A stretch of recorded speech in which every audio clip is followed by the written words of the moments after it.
Index of the Project Gutenberg Works of Ralph Waldo Emerson *******. Index of the Project Gutenberg Works of Ralph Waldo Emerson compiled by David Widger Emerson. Contents. Click on the # before many of the titles to view a linked table of contents for that volume. Click on the title itself to open the original online file.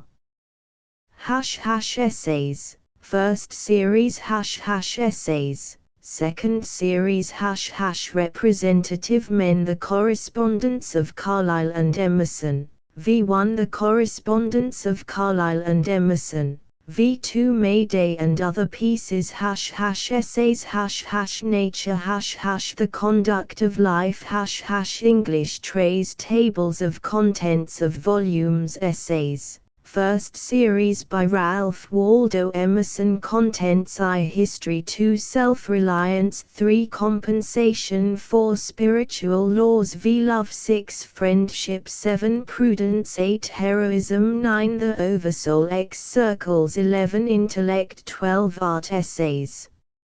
Second Series by Ralph Waldo Emerson. Contents: I The Poet 2 Experience 3 Character 4 Manners v Gifts 6 Nature 7 Politics 8 Nominalist and Realist New England Reformers Representative Men 7 Lectures by Ralph Waldo Emerson. Contents: I Uses of Great Men 2 Plato, or The Philosopher 3 Swedenborg, or The Mystic 4 Montaigne, or The Skeptic v Shakespeare, or The Poet 6 Napoleon, or The Man of the World 7 Goethe, or The Writer. Essays by Ralph Waldo Emerson. Contents: Introduction.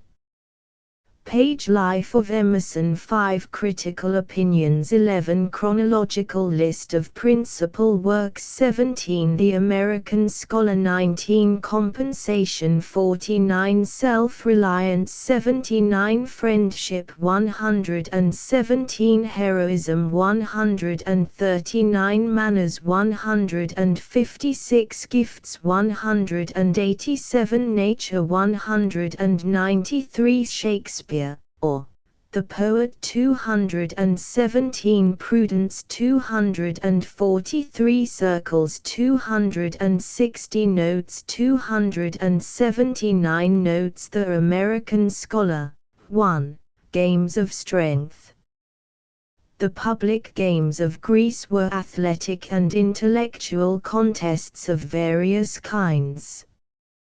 There were 4 of importance: the Olympic, held every 4 years, the Pythian, held every 3rd Olympic year, and the Nemean and Isthmian, held alternate years between the Olympic periods.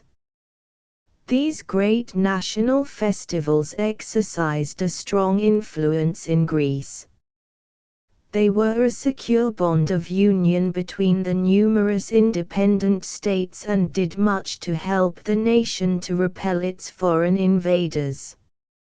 In Greece, the accomplished athlete was reverenced almost as a god, and cases have been recorded where altars were erected and sacrifices made in his honor.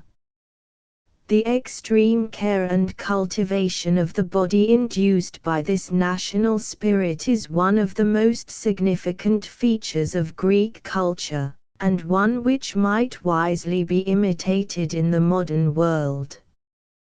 2. Troubadours.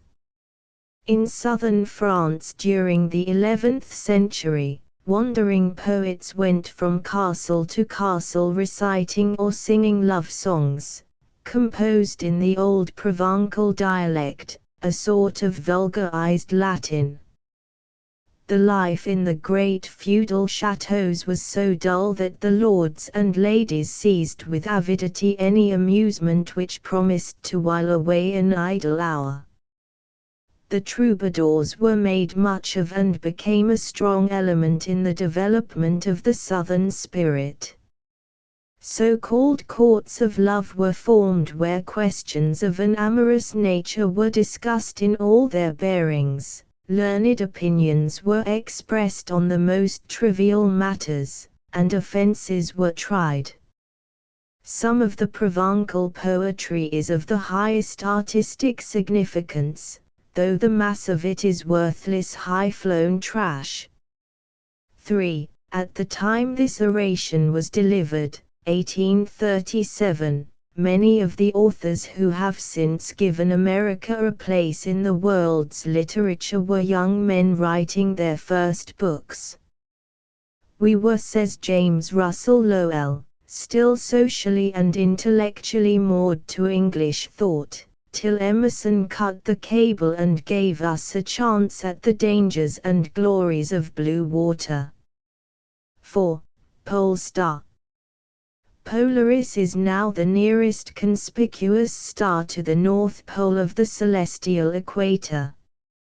Owing to the motion of the pole of the celestial equator around that of the ecliptic, this star will in course of time recede from its proud position, and the brilliant star Vega in the constellation Harp will become the pole star. 5. It is now a well-recognized fact in the development of animal life that as any part of the body falls into disuse it in time disappears. Good examples of this are the disappearance of powerful fangs from the mouth of man, the loss of power in the wings of barnyard fowls, and, vice versa, as new uses for a member arise, its structure changes to meet the new needs.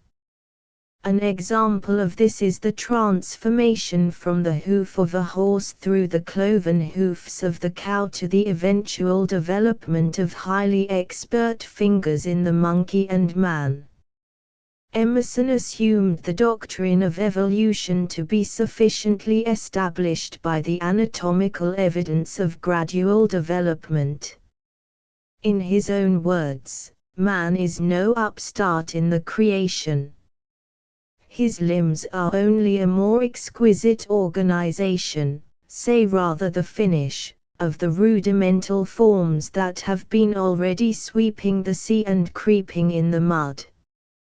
The brother of his hand is even now cleaving the Arctic Sea in the fin of the whale, and innumerable ages since was pouring the marsh in the flipper of the saurian. A view afterwards condensed into his memorable couplet, striving to be man, the worm mounts through all the spires of form. 6. Stint. A prescribed or allotted task, a share of labor. 7. Ridden. Here used in the sense of dominated. 8. Monetary pictures. Instructive warning pictures. 9. The Greek Stoic philosopher Epictetus is the author of this saying, not the old oracle.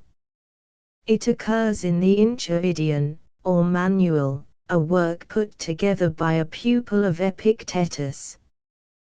The original saying of Epictetus is as follows: everything has two handles, the one by which it may be borne, the other by which it may not.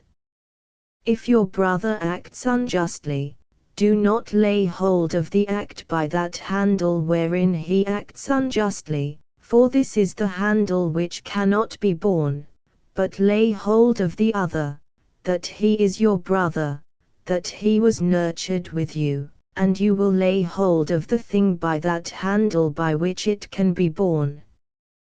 10. Every day, the sun shines. 11. Beholden. Emerson here uses this past participle with its original meaning instead of in its present sense of indebted. 12. Here we have a reminder of Emerson's pantheism. He means the inexplicable continuity of what I call God, and fool's nature as Browning expressed it. 13. His expanding knowledge will become a creator. 14. Know thyself. Plutarch ascribes this saying to Plato. It is also ascribed to Pythagoras, Chilo, Thales, Cleobulus, Bias, and Socrates, also to Phimone, a mythical Greek poetess of the ante-Homeric period.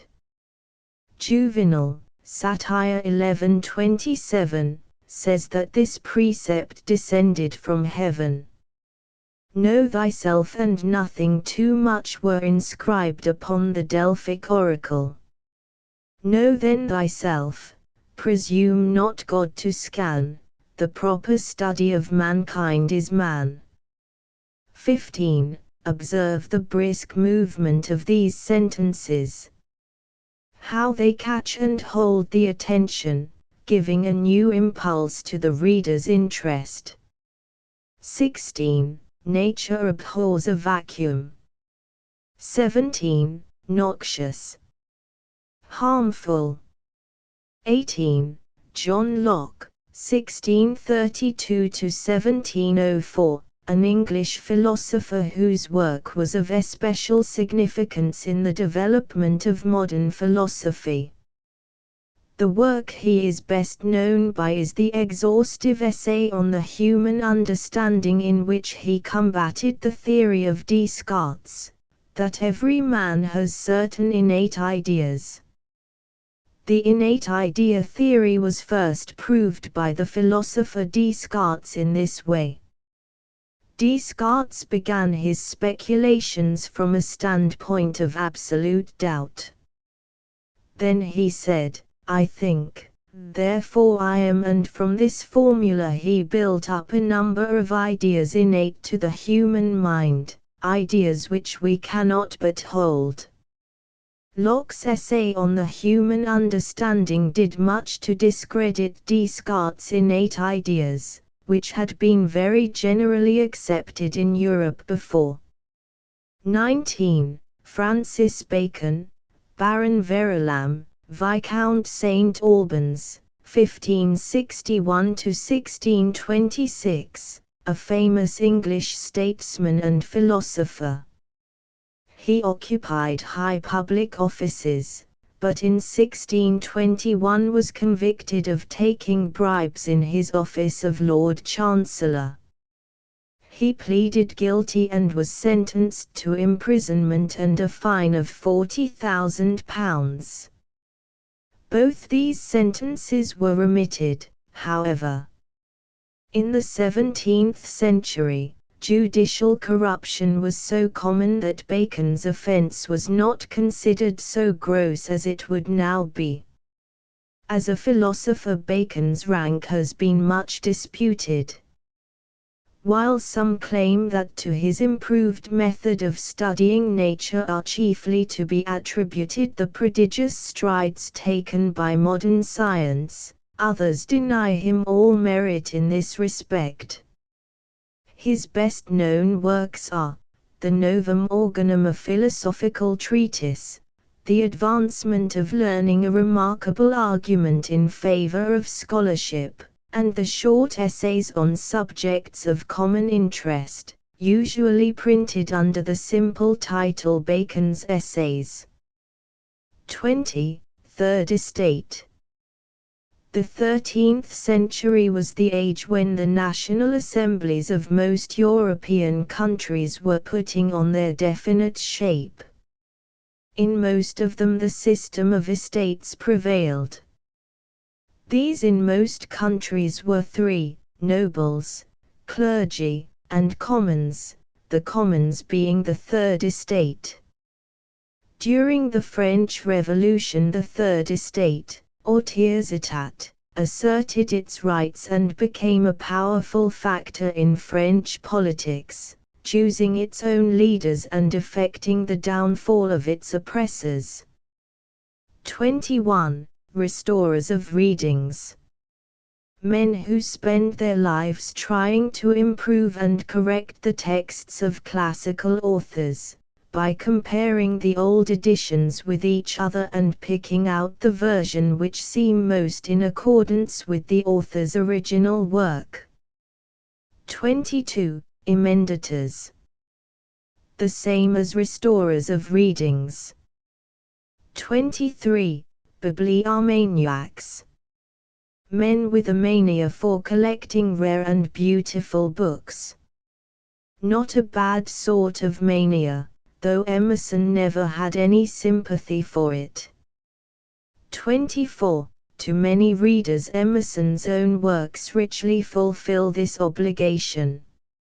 He himself lived continually in such a lofty mental atmosphere that no one can come within the circle of his influence without being stimulated and elevated. 25. Genius, the possession of a thoroughly active soul, ought not to be the special privilege of favorites of fortune, but the right of every sound man. 26. They stunt my mental growth. A man should not accept another man's conclusions, but merely use them as steps on his upward path. 27. If you do not employ such talent as you have in original labor, in bearing the mental fruit of which you are capable, then you do not vindicate your claim to a share in the divine nature. 28. Disservice. Injury. 29. In original composition of any sort, our efforts naturally flow in the channels worn for us by the first dominating streams of early genius.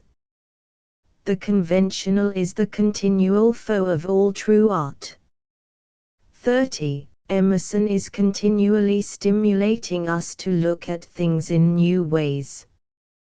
Here, for instance, at once the thought comes, is it not perhaps possible that the transcendent genius of Shakespeare has been rather noxious than beneficent in its influence on the mind of the world? Has not the all-pervading Shakespearean influence flooded and drowned out a great deal of original genius? 31. That is, when in his clear, seeing moments he can distill some drops of truth from the world about him, let him not waste his time in studying other men's records of what they have seen. 32. While Emerson's verse is frequently unmusical, in his prose we often find passages like this instinct with the fairest poetry. 33. Geoffrey Chaucer, 1340–1400. The father of English poetry. Chaucer's chief work is the Canterbury Tales, a series of stories told by pilgrims travelling in company to Canterbury. Coleridge, the poet, wrote of Chaucer, "I take unceasing delight in Chaucer, his manly cheerfulness is especially delicious to me in my old age. How exquisitely tender he is, yet how free from the least touch of sickly melancholy or morbid drooping." Chaucer's poetry is above all things fresh. It breathes of the morning of literature. Like Homer, he had at his command all the riches of a new language undefiled by usage from which to choose. Dan Chaucer, well of English undefiled, on fame's eternal bedroll worthy to be filled. 34. Andrew Marvell, 1620–1678. An eminent English patriot and satirist. As a writer he is chiefly known by his rehearsal transposed written in answer to a fanatical defender of absolute power. When a young man he was assistant to the poet Milton, who was then Latin secretary to Oliver Cromwell. Marvell's wit and distinguished abilities rendered him formidable to the corrupt administration of Charles II, who attempted without success to buy his friendship. Emerson's literary perspective is a bit unusual when he speaks of Marvell as one of the great English poets. Marvell hardly ranks with Chaucer, Shakespeare, and Milton. 35. John Dryden, 1631 to 1700. A celebrated English poet. Early in life he wrote almost entirely for the stage and achieved great success. In the latter part of his life, however, according to Macaulay, he turned his powers in a new direction with success the most splendid and decisive. The first rank in poetry was beyond his reach, but he secured the most honorable place in the second. With him died the secret of the old poetical diction of England, the art of producing rich effects by familiar words. 36. Plato, 429 to 347 BC. One of the most illustrious philosophers of all time. Probably no other philosopher has contributed so much as Plato to the moral and intellectual training of the human race. This preeminence is due not solely to his transcendent intellect, but also in no small measure to his poetic power and to that unrivaled grace of style which led the ancients to say that if Jove should speak Greek he would speak like Plato. He was a remarkable example of that universal culture of body and mind which characterized the last period of ancient Greece. He was proficient in every branch of art and learning and was such a brilliant athlete that he contended in the Isthmian and Pythian games. 37. Gowns. The black gown worn occasionally in America and always in England at the universities, the distinctive academic dress is a cap and gown. 38. Pecuniary foundations. Gifts of money for the support of institutions of learning. 39. Wit is here used in its early sense of intellect, good understanding. 40. Valetudinarian. A person of a weak, sickly constitution. 41. Mincing. Affected. 42. Preamble. A preface or introduction. 43. Dumb abyss. That vast immensity of the universe about us which we can never understand. 44. I comprehend its laws, I lose my fear of it. 45. Silkworms feed on mulberry leaves. Emerson describes what science calls unconscious cerebration. 46. Ripe fruit.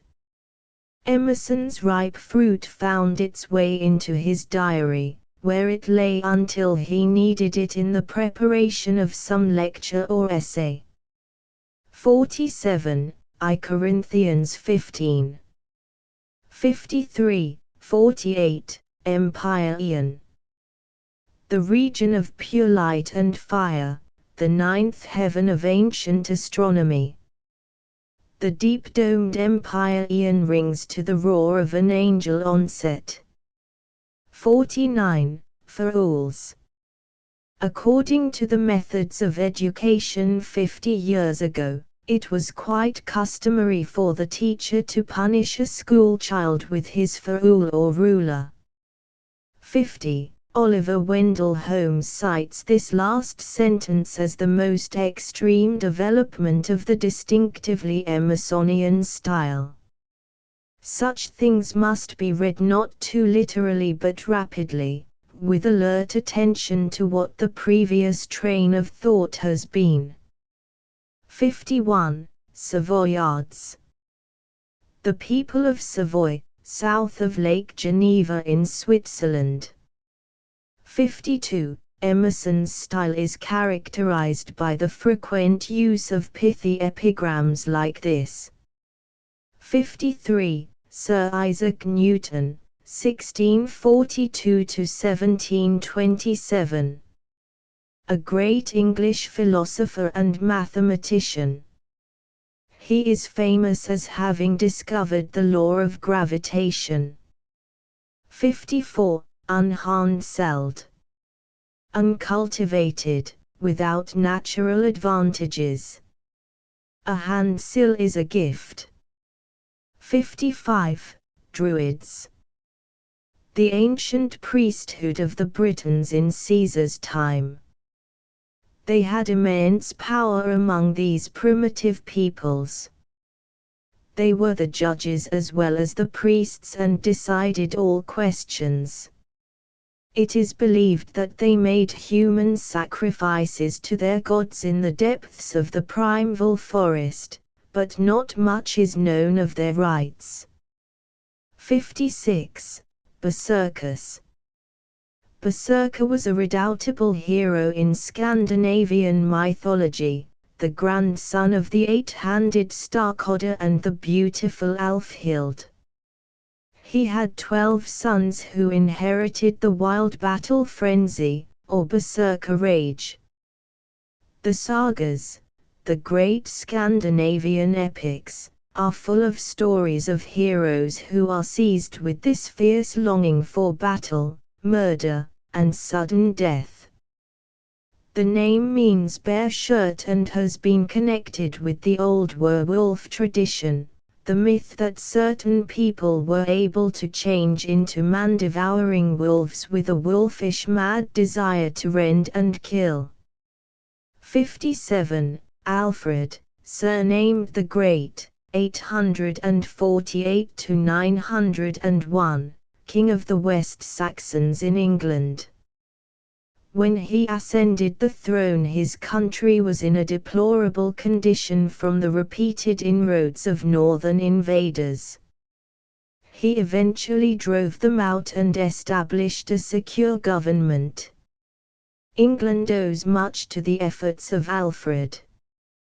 He not only fought his country's battles, but also founded schools, translated Latin books into his native tongue, and did much for the intellectual improvement of his people. 58. The hoe and the spade. In spite of Emerson's habit of introducing the names of agricultural objects into his writing, hay, corn, roots, hemp, flax, apples, wool, and wood is a line from one of his poems. His familiarity therewith is evidently not so great as he would lead one to imagine. "Take care, Papa," cried his little son, seeing him at work with a spade, "you will dig your leg." 59. John Flamsteed, 1646 to 1719. An eminent English astronomer.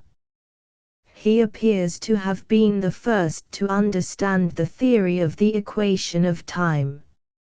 He passed his life in patient observation and determined the position of 2,884 stars. 60. Sir William Herschel, 1738 to 1822. One of the greatest astronomers that any age or nation has produced. Brought up to the profession of music, it was not until he was 30 years old that he turned his attention to astronomy. By rigid economy he obtained a telescope, and in 1781 discovered the planet Uranus. This great discovery gave him great fame and other substantial advantages. He was made private astronomer to the king and received a pension. His discoveries were so far in advance of his time, they had so little relation with those of his predecessors, that he may almost be said to have created a new science by revealing the immensity of the scale on which the universe is constructed. 61. Nebulas. In astronomy, a nebula is a luminous patch in the heavens far beyond the solar system, composed of a mass of stars or condensed gases. 62. Fetich. The word seems to have been applied by Portuguese sailors and traders on the west coast of Africa to objects worshipped by the natives, which were regarded as charms or talismans. Of course, the word here means an object of blind admiration and devotion. 63. Cry up, to praise, extol. 64. Ancient and honorable. Isaiah 9. 15. 65. Complement. What is needed to complete or fill up some quantity or thing. 66. Signet. Seal. Emerson is not always felicitous in his choice of metaphors. 67. MacDonald.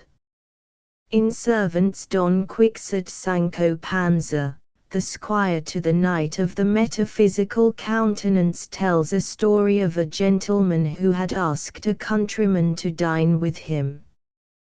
The farmer was pressed to take his seat at the head of the table, and when he refused out of politeness to his host, the latter became impatient and cried, "Sit there, clodpate, for let me sit wherever I will, that will still be the upper end, and the place of worship to thee." This saying is commonly attributed to Rob Roy, but Emerson, with his usual inaccuracy in such matters, places it in the mouth of MacDonald, which MacDonald is uncertain. 68. Carolus Linnaeus, 1707–1778. A great Swedish botanist. He did much to make botany the orderly science it now is. 69. Sir Humphrey Davy, 1778–1829. The most famous of English chemists. The most important to mankind of his many discoveries was the safety lamp, to be used in mines where there is danger of explosion from fire damp. 70. Baron George Cuvier, 1769–1832. An illustrious French philosopher, statesman, and writer who made many discoveries in the realm of natural history, geology and philosophy. 71. The moon. The tides are caused by the attraction of the moon and the sun. The attraction of the moon for the water nearest the moon is somewhat greater than the attraction of the Earth's center. This causes a slight bulging of the water toward the moon and a consequent high tide. 72. Emerson frequently omits the principal verb of his sentences, as here, "In a century there may exist one or two men." 73. This obscurely constructed sentence means, for their acquiescence in a political and social inferiority, the poor and low find some compensation in the immense moral capacity thereby gained. 74. They refers to the hero or poet mentioned some 20 lines back. 75. Comprehendeth. Here used in the original sense to include. The perfect man should be so thoroughly developed at every point that he will possess a share in the nature of every man. 76. By the classic age is generally meant the age of Greece and Rome, and by the romantic is meant the Middle Ages. 77. Introversion. Introspection is the more usual word to express the analytic self-searching so common in these days. 78. Second thoughts. Emerson uses the word here in the same sense as the French arrière-pensée, a mental reservation. 79. And thus the native hue of resolution is cicled o'er with the pale cast of thought. Hamlet, Act 3, Sc. 1. 80. Movement. The French Revolution. 81. Let every common object be credited with the diviner attributes which will class it among others of the same importance. 82. Oliver Goldsmith, 1728–1774. An eminent English poet and writer. He is best known by the comedy She Stoops to Conquer, the poem The Deserted Village, and The Vicar of Wakefield. Of all romances in miniature, says Schlegel, the great German critic, The Vicar of Wakefield is the most exquisite. It is probably the most popular English work of fiction in Germany. 83. Robert Burns, 1759–1796. A celebrated Scottish poet. The most striking characteristics of Burns' poetry are simplicity and intensity, in which he is scarcely, if at all, inferior to any of the greatest poets that have ever lived. 84. William Cowper, 1731–1800. One of the most popular of English poets. His poem The Task was probably more read in his day than any poem of equal length in the language. Cowper also made an excellent translation of Homer. 85. Johann Wolfgang von Goethe, 1749–1832. The most illustrious name in German literature, a great poet, dramatist, novelist, philosopher, and critic. The Germans regard Goethe with the same veneration we accord to Shakespeare. The colossal drama Faust is the most splendid product of his genius, though he wrote a large number of other plays and poems. 86. William Wordsworth, 1770–1850. By many considered the greatest of modern English poets. His descriptions of the ever-varying moods of nature are the most exquisite in the language. Matthew Arnold in his essay on Emerson says, as Wordsworth's poetry is, in my judgment, the most important work done in verse in our language during the present century, so Emerson's essays are, I think, the most important work done in prose. 87. Thomas Carlyle, 1795–1881. A famous English essayist, historian, and speculative philosopher. It is scarcely too much to say that no other author of this century has exerted a greater influence not merely upon the literature but upon the mind of the English nation than Carlyle. Emerson was an intimate friend of Carlyle, and during the greater part of his life maintained a correspondence with the great Englishman. An interesting description of their meeting will be found among the critical opinions at the beginning of the work. 88. Alexander Pope, 1688–1744. The author of the essay on criticism Rape of the Lock, the essay on Man, and other famous poems. Pope possessed little originality or creative imagination, but he had a vivid sense of the beautiful and an exquisite taste. He owed much of his popularity to the easy harmony of his verse and the keenness of his satire. 89. Samuel Johnson, 1709 to 1784. One of the eminent writers of the 18th century. He wrote lives of the poets' poems, and probably the most remarkable work of the kind ever produced by a single person, an English dictionary. 90. Edward Gibbon, 1737 to 1794. One of the most distinguished of English historians. His great work is The Decline and Fall of the Roman Empire. Carlyle called Gibbon, the splendid bridge from the old world to the new. 91. Emanuel Swedenborg, 1688 to 1772. A great Swedish theologian, naturalist, and mathematician, and the founder of a religious sect which has since his death become prominent among the philosophical schools of Christianity.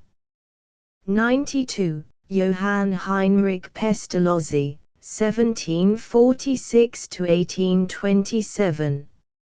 A Swiss teacher and educational reformer of great influence in his time.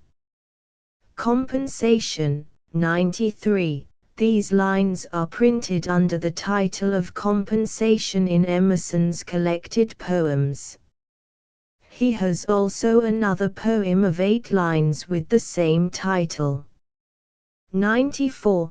Documents, data, facts. 95. This doctrine, which a little observation would confute, is still taught by some. 96. Doubloons, Spanish and South American gold coins of the value of about $15.60 each. 97.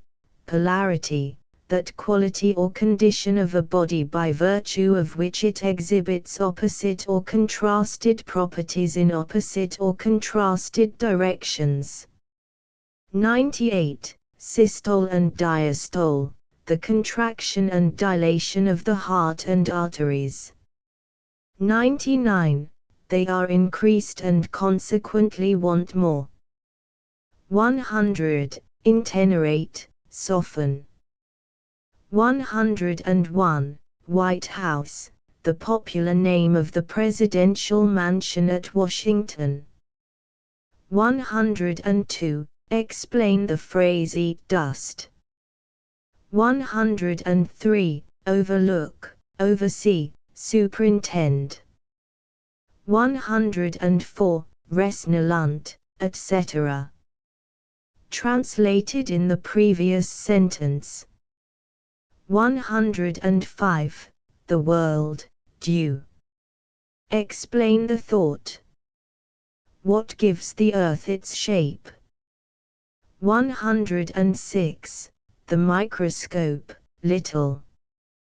This statement is not in accordance with the facts, if we are to understand perfect in the sense which the next sentence would suggest.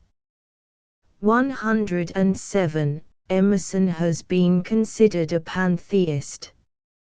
108. Oh, etc. The translation follows in the text. This old proverb is quoted by Sophocles, Fragments Ziv 2, in the form, Emerson uses it in Nature in the form nature's dice are always loaded. 109. Amain, with full force, vigorously.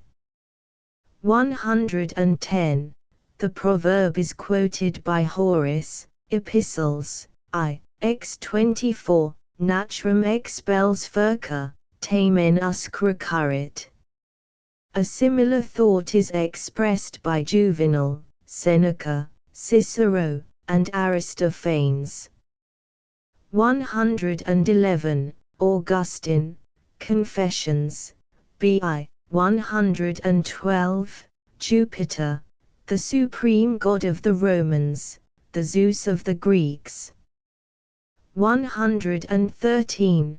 Tying up the hands. The expression is used figuratively, of course.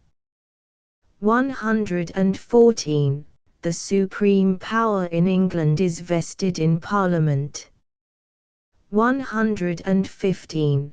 Prometheus stole fire from heaven to benefit the race of men. In punishment for this, Jupiter chained him to a rock and set an eagle to prey upon his liver. Some unknown and terrible danger threatened Jupiter, the secret of averting which only Prometheus knew. For this secret Jupiter offered him his freedom. 116. Minerva, goddess of wisdom, who sprang full-armed from the brain of Jupiter. The secret which she held is told in the following lines. 117. Aurora, goddess of the dawn. Enamored of Tithonus, she persuaded Jupiter to grant him immortality, but forgot to ask for him immortal youth. Read Tennyson's poem on Tithonus. 118. Achilles, the hero of Homer's Iliad.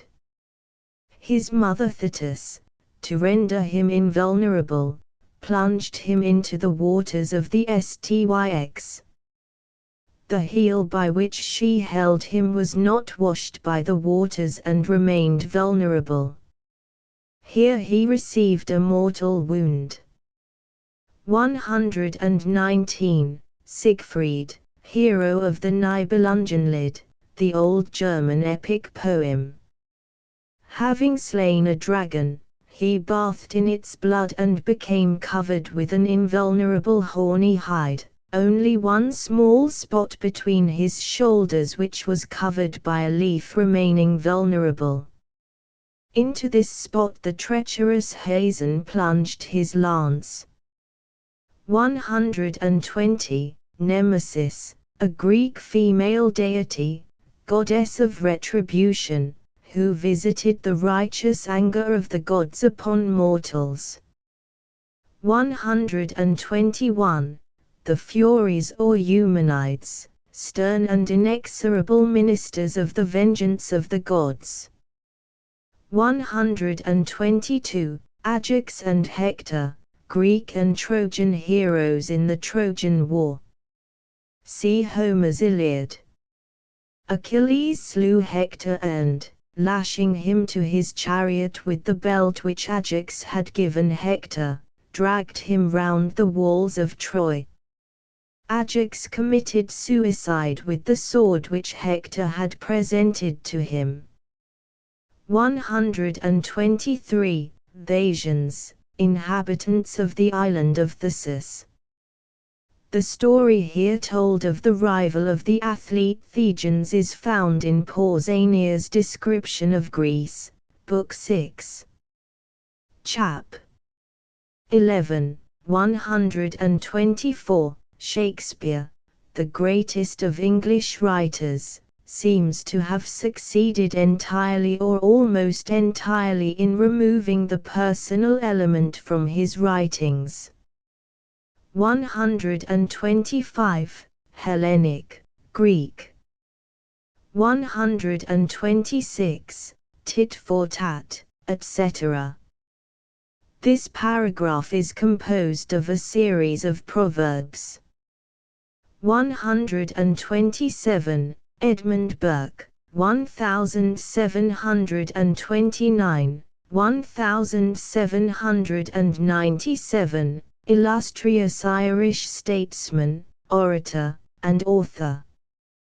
128. Pawns, the pieces of lowest rank in chess. 129. What is the meaning of obscene here? Compare the Latin. 130. Polycrates, a tyrant of Samos, who was visited with such remarkable prosperity that he was advised by a friend to break the course of it by depriving himself of some valued possession. In accordance with this advice, he cast into the sea an emerald ring which he considered his rarest treasure. A few days later a fisherman presented the monarch with a large fish inside of which the ring was found. Soon after this Polycrates fell into the power of an enemy and was nailed to a cross. 131. Scott and Lot, formerly, a parish assessment laid on subjects according to their ability. Now, a phrase for obligations of every kind regarded collectively. Webster. 132. Read Emerson's essay on gifts. 133. Worms breed worms. 134. Compare the old proverb murder will out. See Chaucer, NPT, 232 and 237, and PRT, 124. 135. Id simul emissum volat irrevocabile verbum. Horace, Epist. I-18. 65. 136. Stag in the fable. See Aesop, Books v. 184. Serva it Leo, Phaedrus I-12. Servus ad fontem, La Fontaine, 6. 9. Le Cerf se voyant dans l'eau. 137. See the quotation from Saint Bernard farther on. 138. Withholden, old participle of withhold, now withheld. 139. What is the etymology of the word mob? 140. Optimism and pessimism. The meanings of these two opposites are readily made out from the Latin words from which they come. 141. Saint Bernard de Clairvaux, 1091–1153, French ecclesiastic. 142. Jesus. Holmes writes of Emerson, Jesus was for him a divine manifestation, but only as other great human souls have been in all ages and are today. He was willing to be called a Christian just as he was willing to be called a Platonist. If he did not worship the man Christ Jesus as the churches of Christendom have done, he followed his footsteps so nearly that our good Methodist, Father Taylor, spoke of him as more like Christ than any man he had known. 143. The first his refers to Jesus, the second to Shakespeare. 144. Banyan. What is the characteristic of this tree that makes it appropriate for this figure? Self-reliance. 145. Enite, etc. Do not seek for anything outside of thyself. From Persius, Saturday I-7. Compare Macrobius, Commander in Somme. Sip. I-9. 3. And Boethius, De Console. Phil. 4. 4. 146. Epilogue to Beaumont and Fletcher's Honest Man's Fortune. 147. These lines appear in Emerson's quatrains under the title Power. 148. Genius. See the paragraph on genius in Emerson's lecture on the method of nature, one sentence of which runs, "Genius is its own end, and draws its means and the style of its architecture from within, going abroad only for audience and spectator." 149. The man that stands by himself, the universe stands by him also. Emerson, Behavior. 150. Plato, 429 to 347 BC, see note 36. 151. Milton, 1608 to 1674, the great English epic poet, author of Paradise Lost. O mighty mouth, the inventor of harmonies, O skill D to sing of time or eternity, God-gifted organ voice of England, Milton, a name to resound for ages. Tennyson. 152.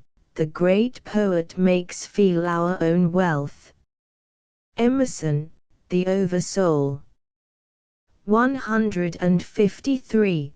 Then most when, most at the time when. 154. The imitator dooms himself to hopeless mediocrity. Emerson, Address to the Senior Class in Divinity College, Cambridge. 155. For words, like nature, half reveal and half conceal the soul within. Tennyson, In Memoriam, vi. 156, Trust thyself. This is the theme of the present essay, and is a lesson which Emerson is never tired of teaching. In The American Scholar he says, in self-trust all the virtues are comprehended. In the essay on greatness, self-respect is the early form in which greatness appears. Stick to your own. Follow the path your genius traces like the galaxy of heaven for you to walk in. Carlyle says, the fearful unbelief is unbelief in yourself. 157. Chaos, the confused, unorganized condition in which the world was supposed to have existed before it was reduced to harmony and order, hence, utter confusion and disorder. 158. These, i.e., children, babes, and brutes. 159. 4 or 5. Supply the noun. 160. Nonchalance, a French word meaning indifference, coolness. 161. Pit in the playhouse, formerly, the seats on the floor below the level of the stage. These cheap seats were occupied by a class who did not hesitate to express their opinions of the performances. 162. Éclat, a French word meaning brilliancy of success, striking effect. 163. Lethe, the river of oblivion. Paradise Lost. Oblivion, forgetfulness. 164. Who? What is the construction? 165. Nonconformist, one who does not conform to established usages or opinions. Emerson considers conformity and consistency as the two terrors that scare us from self-trust. See note 182. 166. Explore if it be goodness, investigate for himself and see if it be really goodness. Prove all things, hold fast that which is good. Paul, Ithus. v. 21. 167. Suffrage, approval. What stronger breastplate than a heart untainted?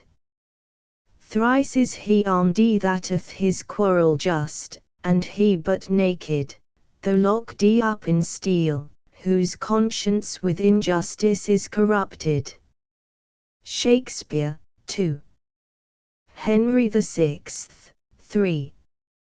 2. 168. There is nothing either good or bad, but thinking makes it so. Hamlet, 2. 2. 169. Barbados, an island in the Atlantic Ocean, one of the Lesser Antilles. The Negroes, composing by far the larger part of the population, were formerly slaves.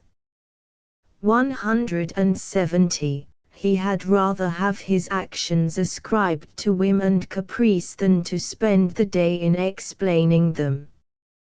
171. Diet and bleeding, special diet and medical care, used figuratively, of course. 172. Read Emerson's essay on greatness. 173. The precise man, precisely what kind of man. 174. By their fruits ye shall know them. Matthew 7. 16 and 20. 175. With, notwithstanding, in spite of. 176. Of the bench, of an impartial judge. 177. Bound their eyes with handkerchief, in this game of blindman's buff. 178. Pin thy faith to no man's sleeve, hast thou not two eyes of thy own? Carlyle.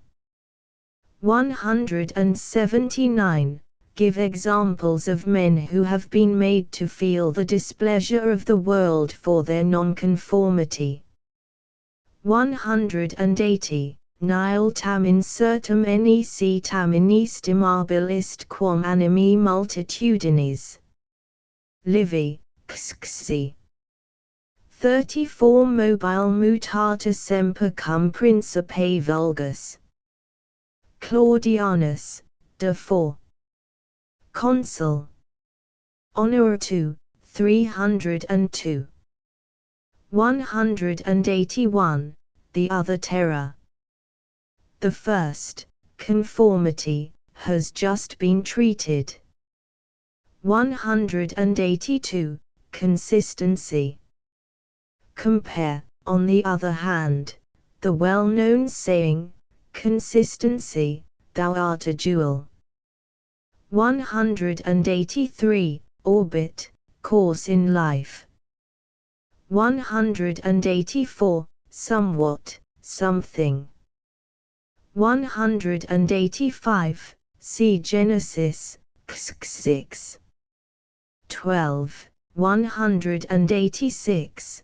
Pythagoras, fluid about 520 BC, a Greek philosopher. His society was scattered and persecuted by the fury of the populace. 187. Socrates, 470–399 BC, the great Athenian philosopher, whose teachings are the subject of most of Plato's writings, was accused of corrupting the youth, and condemned to drink hemlock. 188. Martin Luther, 1483–1546, preached against certain abuses of the Roman Catholic Church and was excommunicated by the Pope. He became the leader of the Protestant Reformation. 189. Copernicus, 1473–1543, discovered the error of the old Ptolemaic system of astronomy and showed that the Sun is the center of our planetary system. Fearing the persecution of the Church, he hesitated long to publish his discovery, and it was many years after his death before the world accepted his theory. 190. Galileo, 1564–1642, the famous Italian astronomer and physicist, discoverer of the satellites of Jupiter and the rings of Saturn, was thrown into prison by the Inquisition. 191. Sir Isaac Newton. See Note 53. 192. Andes, the great mountain system of South America. 193. Himalaya, the great mountain system of Asia. 194. Alexandrian stanza. The Alexandrian line consists of 12 syllables, iambic hexameter. Neither the acrostic nor the Alexandrine has the property assigned to it here. A palindrome reads the same forward as backward, as, Madam, I'm Adam, signa te signa, tamir me tangis it angis, or the inscription on the Church of Saint Sophia, Constantinople, 195. The reference is to sailing vessels, of course. 196. Scorn eyes, scorn observers. 197. Chatham, William Pitt, Earl of Chatham, 1708–1778, this distinguished statesman and orator. He became very popular as a statesman and was known as the Great Commoner. 198. Adams. The reference is presumably to Samuel Adams, 1722–1803, a popular leader and orator in the cause of American freedom. He was a member of the Continental Congress and a signer of the Declaration of Independence. Emerson may have in mind, however, John Adams, 1735–1826, second President of the United States. 199. Spartan. The ancient Spartans were noted for their courage and fortitude. 200. Julius Caesar, 100–44 BC, the great Roman general, statesman, orator, and author. 201. Saint Anthony, 251–356, Egyptian founder of monarchism, the system of monastic seclusion. 202. George Fox, 1624–1691, English founder of the Society of Friends or Quakers. 203. John Wesley, 1703–1791, English founder of the religious sect known as Methodists. 204. Thomas Clarkson, 1760–1846, English philanthropist and abolitionist.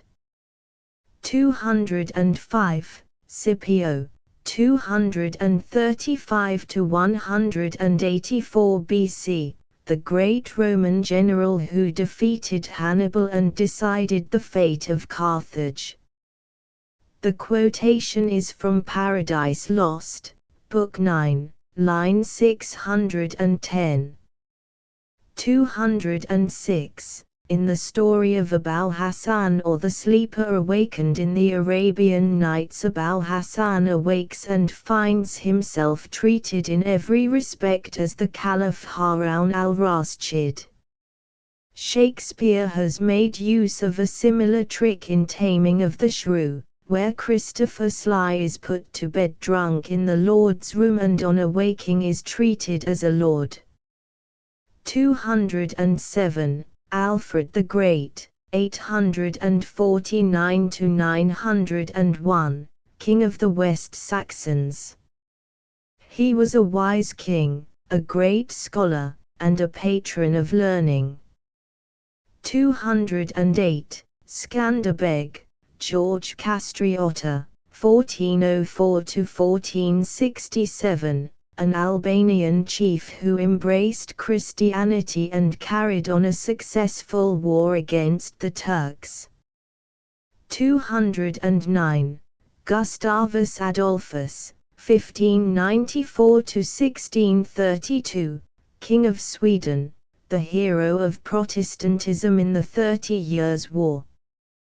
210. Hieroglyphic, a character in the picture writing of the ancient Egyptian priests, hence, hidden sign. 211.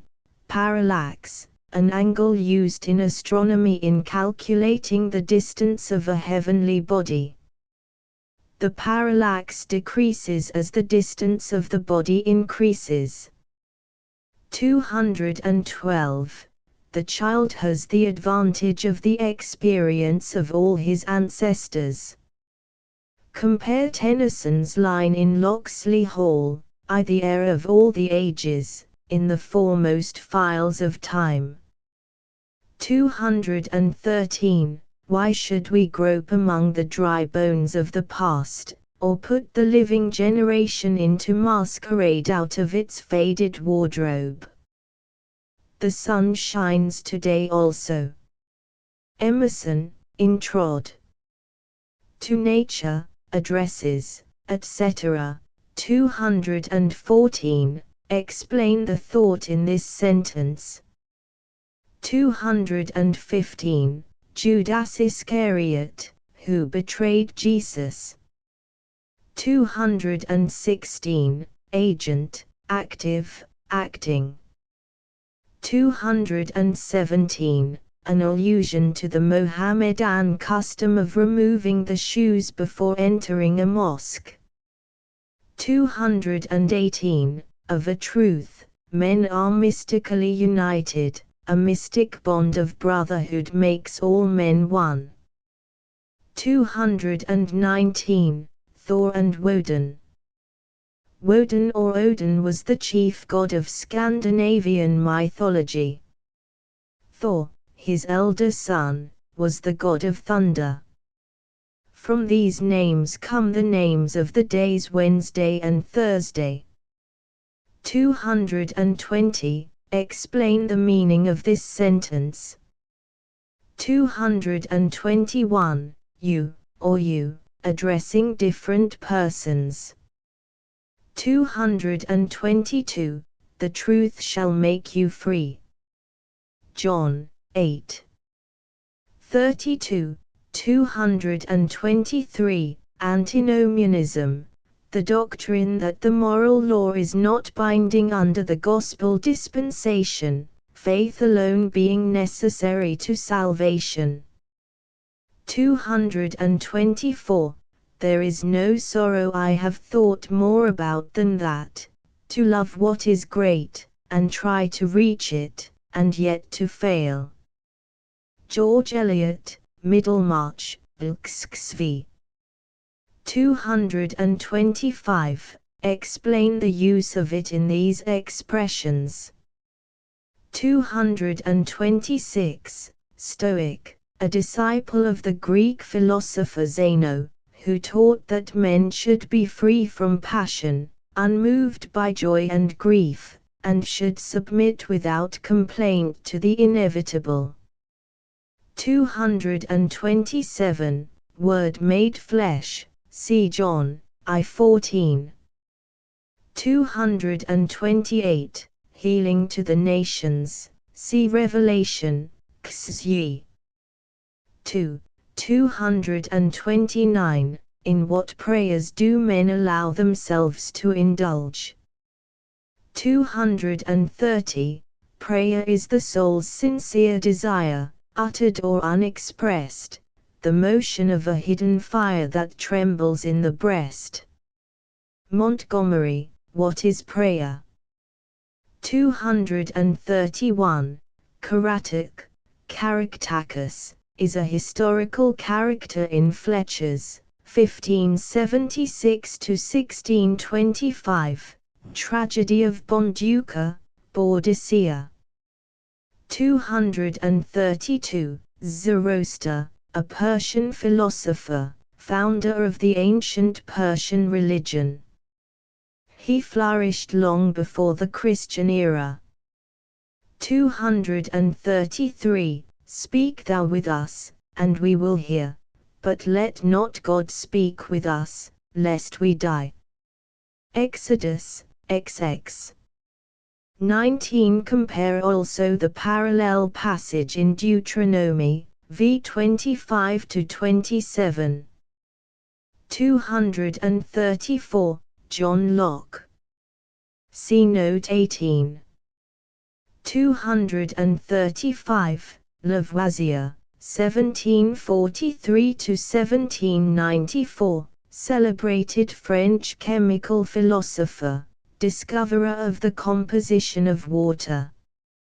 236. James Hutton, 1726-1797, great Scotch geologist, author of The Theory of the Earth. 237. Jeremy Bentham, 1748-1832, English philosopher, jurist, and legislative reformer. 238. Fourier, 1772-1837, French socialist, founder of the system of Fourierism. 239. Calvinism, the doctrines of John Calvin, 1509-1564. French theologian and Protestant reformer. A cardinal doctrine of Calvinism is predestination. 240. Quakerism, the doctrines of the Quakers or Friends, a society founded by George Fox, 1624-1691. 241. Emanuel Swedenborg, 1688-1772, Swedish theosophist, founder of the New Jerusalem Church. He is taken by Emerson in his Representative Men as the type of the mystic, and is often mentioned in his other works. 242. Though we travel the world over to find the beautiful, we must carry it with us, or we find it not. Emerson, Art. 243. Thebes, a celebrated ruined city of Upper Egypt. 244. Palmyra, a ruined city of Asia situated in an oasis of the Syrian desert, supposed to be the Tadmor built by Solomon in the wilderness. 2. Chr. 8. 4. 245. Vain, very vain, my weary search to find that bliss which only centers in the mind. Still to ourselves in every place consigned, our own felicity we make or find. Goldsmith and Johnson, The Traveller, 423-32. He that has light within his own clear breast may sit ith center, and enjoy bright day, but he that hides a dark soul, and foul thoughts, benighted walks under the midday sun, himself in his own dungeon. Milton, Comus, 381-5. Compare also Paradise Lost, I. 255-7. 246. Vatican, the palace of the Pope in Rome, with its celebrated library, museum, and art gallery. 247. Doric, the oldest, strongest, and simplest of the three styles of Grecian architecture. 248.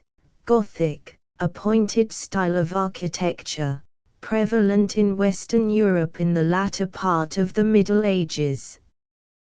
249. Never imitate. Emerson insists on this doctrine. 250. Shakespeare, 1564–1616, the great English poet and dramatist.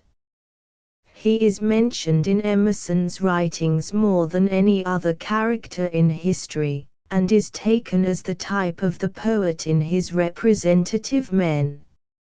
O mighty poet! Thy works are not as those of other men, simply and merely great works of art, but are also like the phenomena of nature, like the sun and the sea, the stars and the flowers, like frost and snow, rain and dew, hailstorm and thunder, which are to be studied with entire submission of our own faculties, and in the perfect faith that in them there can be no too much or too little, nothing useless or inert, but that, the further we press in our discoveries, the more we shall see proofs of design and self-supporting arrangement where the careless eye had seen nothing but accident. De Quincey. 251. Benjamin Franklin, 1706–1790, American philosopher, statesman, diplomatist, and author. He discovered the identity of lightning with electricity, invented the lightning rod, went on several diplomatic missions to Europe, was one of the committee that drew up the Declaration of Independence, signed the Treaty of Paris, and compiled Poor Richard's Almanac. 252. Francis Bacon, 1561–1626, a famous English philosopher and statesman. He became Lord Chancellor under Elizabeth. He is best known by his essays. He wrote also the Novum Organum and the Advancement of Learning. 253. Sir Isaac Newton. See Note 53. 254. Scipio. See Note 205. 255. Phidias, 500–432 BC, famous Greek sculptor. 256. Egyptians. He has in mind the pyramids. 257. The Pentateuch is attributed to Moses. 258. Dante, 1265–1321, the greatest of Italian poets, author of the Divina Commedia. 259. Foreworld, a former ideal state of the world. 260. New Zealander, inhabitant of New Zealand, a group of 2 islands lying southeast of Australia. 261. Geneva, a city of Switzerland, situated at the southwestern extremity of Lake Geneva. 262. Greenwich Nautical Almanac. The meridian of the Royal Observatory at Greenwich, near London, is the prime meridian for reckoning the longitude of the world.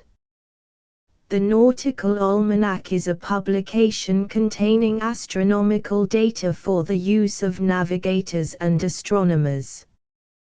What is the name of the corresponding publication of the U.S. Observatory at Washington? 263. Get the meaning of these astronomical terms. 264. Plutarch.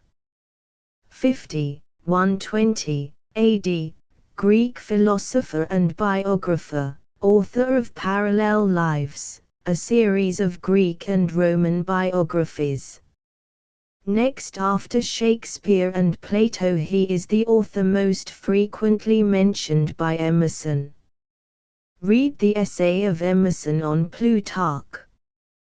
265, Phocion, 402 to 317 BC, Athenian statesman and general.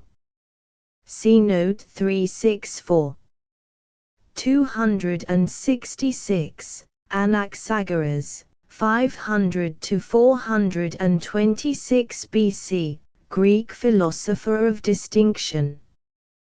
267, Diogenes, 400, 323, Greek Cynic philosopher who affected great contempt for riches and honors and the comforts of civilized life, and is said to have taken up his residence in a tub. 268, Henry Hudson, 1611, English navigator and explorer, discoverer of the bay and river which bear his name. 269, Bering or Bering, 1680 to 1741, Danish navigator, discoverer of Bering Strait. 270, Sir William Edward Parry, 1790 to 1855, English navigator and Arctic explorer. 271, Sir John Franklin, 1786–1846, celebrated English navigator and Arctic explorer, lost in the Arctic seas. 272, Christopher Columbus, 1445–1506, Genoese navigator and discoverer of America. His ship, the Santa Maria, appears small and insignificant in comparison with the modern ocean ship. 273, Napoleon Bonaparte, 1769–1821, Emperor of France, one of the greatest military geniuses the world has ever seen. He was defeated in the Battle of Waterloo by the Duke of Wellington, and died in exile on the Isle of St. Helena. Emerson takes him as a type of the man of the world in his representative men. I call Napoleon the agent or attorney of the middle class of modern society. He was the agitator, the destroyer of prescription, the internal improver, the liberal, the radical, the inventor of means, the opener of doors and markets, the subverter of monopoly and abuse. He had the virtues of the masses of his constituents, he had also their vices. I am sorry that the brilliant picture has its reverse. 274, Comte de las Cases, not Casas, 1766–1842, author of Memorial de Saint Helene. 275, Ali, Arabian Caliph, surnamed the Lion of God, cousin and son-in-law of Mohammed. He was assassinated about 661. 276, the county of Essex in England has several namesakes in America. 277, Fortune. In Roman mythology, Fortune, the goddess of fortune or chance, is represented as standing on a ball or wheel. Nec metu bio fortunae stantis in orb numen, it exauci verba superba dii. Ovid, Tristia, v. 8, 8. Friendship, 278. Most of Emerson's essays were first delivered as lectures, in practically the form in which they afterwards appeared in print. The form and style, it is true, were always carefully revised before publication. This Emerson called giving his thoughts a Greek dress. His essay on friendship, published in the first series of essays in 1841, was not, so far as we know, delivered as a lecture. Parts of it, however, were taken from lectures which Emerson delivered on society, the heart, and private life. In connection with his essay on friendship, the student should read the two other notable addresses on the same subject, one the speech by Cicero, the famous Roman orator, and the other the essay by Lord Bacon, the great English author. 279. Relume. Is this a common word? Define it. 280. Pass my gate. The walk opposite Emerson's house on the Great Road to Boston was a favorite winter walk for Concord people. Along it passed the philosophic Alcott and the imaginative Hawthorne, as well as famous townsmen, and school children. 281. My friends have come to me, etc. Compare with Emerson's views here expressed the noble passage in his essay on the Oversoul, every friend whom not thy fantastic will but the great and tender heart in thee craveth, shall lock thee in his embrace. And this because the heart in thee is the heart of all, not a valve, not a wall, not an intersection is there anywhere in nature, but one blood rolls uninterruptedly in endless circulation through all men, as the water of the globe is all one sea, and, truly seen, its tide is one. 282. Bard. Poet, originally one who composed and sang to the music of a harp verses in honor of heroes and heroic deeds. 283. Hymn, ode, and epic. Define each of these three kinds of poetry. 284. Apollo. In classic mythology, the sun god who presided over music, poetry, and art, he was the guardian and leader of the Muses. 285. Muses. In classic mythology, the 9 sisters who presided over music, poetry, art, and science. They were Clio the muse of history, Euterpe of music, especially the flute, Thalia of comedy, Melpomene of tragedy, Terpsichore of dancing, Erato of erotic poetry, mistress of the lyre, Polyhymnia of sacred poetry, Urania of astronomy, Calliope of eloquence and epic poetry. 286. Genius. According to an old belief, a spirit that watched over a person to control, guide and aid him. 287. Crush the sweet poison, etc. This is a quotation from Comus, a poem by Milton. 288. Systole and diastole. See note 98. 289. Friendship, like the immortality, etc. See on what a high plane Emerson places this relation of friendship. In 1840 he wrote in a letter, I am a worshipper of friendship, and cannot find any other good equal to it. As soon as any man pronounces the words which approve him fit for that great office, I make no haste, He is holy, let me be holy also. Our relations are eternal, why should we count days and weeks?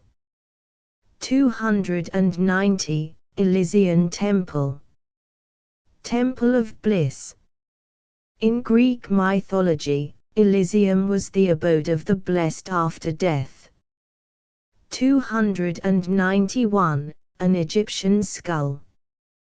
Plutarch says that at an Egyptian feast a skull was displayed, either as a hint to make the most of the pleasure which can be enjoyed but for a brief space, or as a warning not to set one's heart upon transitory things.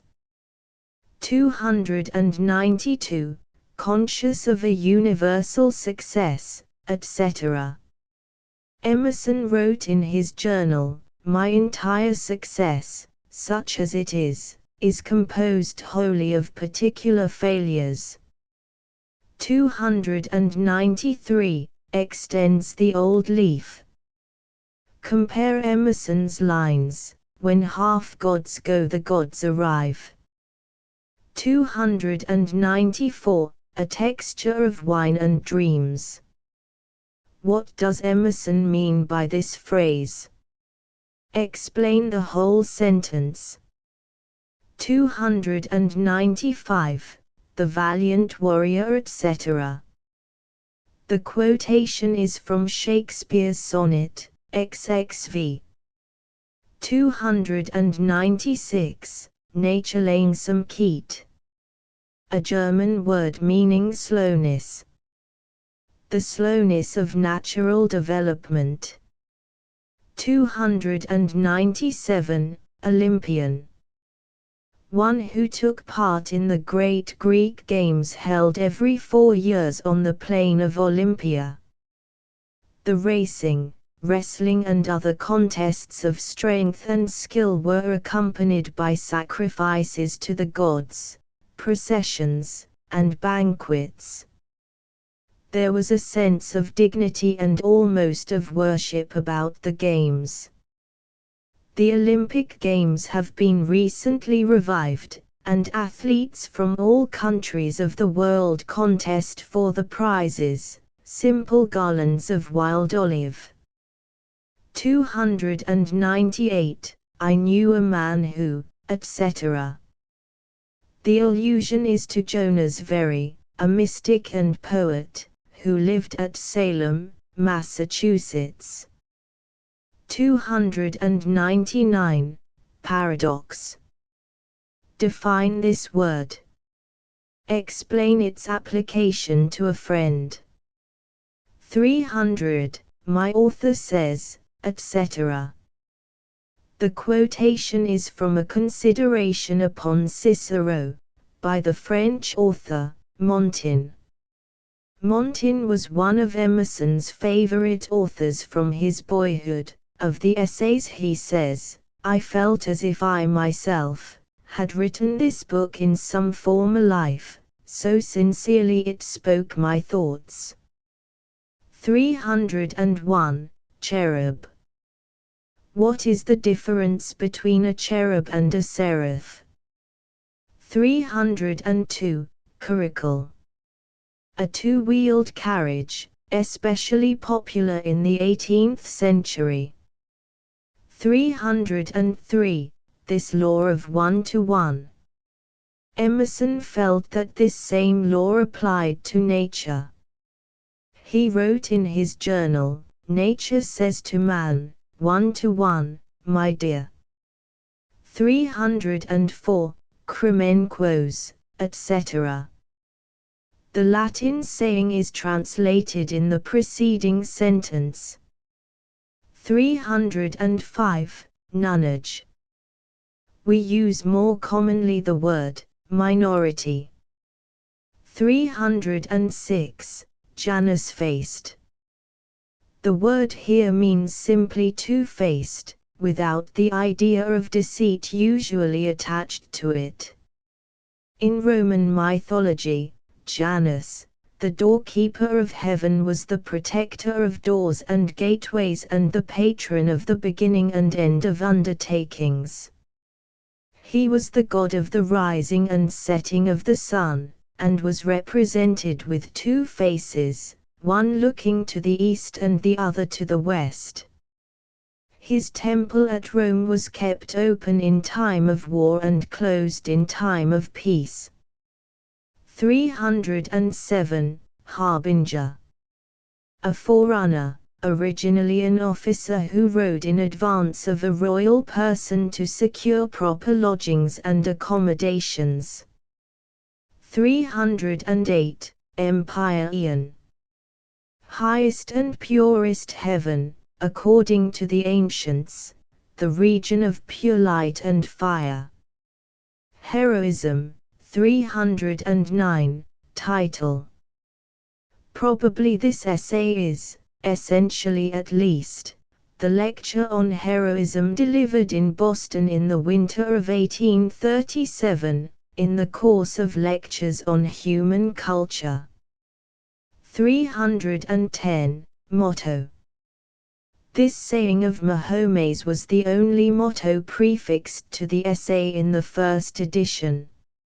In later editions, Emerson prefixed, according to his custom, some original lines: ruby wine is drunk by knaves, sugar spends to fatten slaves, rose and vine leaf deck buffoons, thunder clouds are Jove's festoons, drooping oft in wreaths of dread lightning knotted round his head. The hero is not fed on sweets, daily his own heart he eats, chambers of the great are jails, and headwinds right for royal sails. 311. Elder English dramatists. The dramatists who preceded Shakespeare. In his essay on Shakespeare, or the poet, Emerson enumerates the foremost of these: K.Y.D., Marlowe, Greene, Johnson, Chapman, Dekker, Webster, Hayward, Middleton, Peele, Ford, Massinger, Beaumont and Fletcher. 312. Beaumont and Fletcher. Francis Beaumont and John Fletcher were two dramatists of the Elizabethan age. They wrote together and their styles were so similar that critics are unable to identify the share of each in their numerous plays. 313. Rodrigo, Pedro, or Valerio. Favorite names for heroes among the dramatists. Rodrigo Diaz de Bivar, known usually by the title of the Cid, was the national hero of Spain, famous for his exploits against the Moors. Don Pedro was the Prince of Aragon in Shakespeare's play, Much Ado About Nothing. 314. Bonduca, Sophocles, The Mad Lover, and Double Marriage. The first, third and fourth are names of plays by Beaumont and Fletcher. In the case of the second, Emerson, by a lapse of memory, gives the name of one of the chief characters instead of the name of the play, the Triumph of Honor, in a piece called Four Plays in One. It is from this play by Beaumont and Fletcher that the passage in the essay is quoted. 315. Adriadan's crown. According to Greek mythology, the crown of Adriadan was, for her beauty and her sufferings, put among the stars.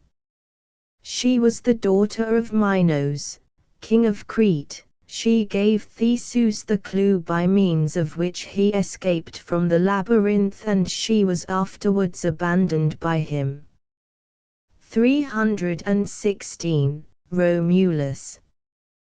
The reputed founder of the city of Rome.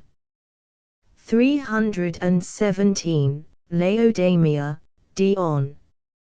Read these two poems by Wordsworth, the great English poet, and tell why you think Emerson mentioned them here. 318. Scott. Sir Walter Scott, a famous Scotch author. 319. Lord Evandale, Balfour of Burleigh. These are characters in Scott's novel, Old Mortality. The passage referred to by Emerson is in the 42nd chapter. 320. Thomas Carlyle. Carlyle was a great admirer of heroes, asserting that history is the biography of great men. One of his most popular books is Heroes and Hero Worship, on a plan similar to that of Emerson's Representative Men. 321. Robert Burns. A Scotch lyric poet. Emerson was probably thinking of the patriotic song, Scots Wat Howie Wallace Bled. 322. Harleian Miscellanies.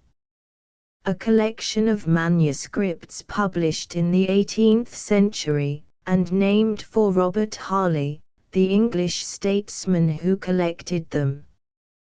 323. Lutzen. A small town in Prussia. The battle referred to was fought in 1632, and in it the Swedes under Gustavus Adolphus gained a great victory over vastly superior numbers. Nearly 200 years later another battle was fought at Lutzen, in which Napoleon gained a victory over the allied Russians and Prussians. 324. Simon Arkley.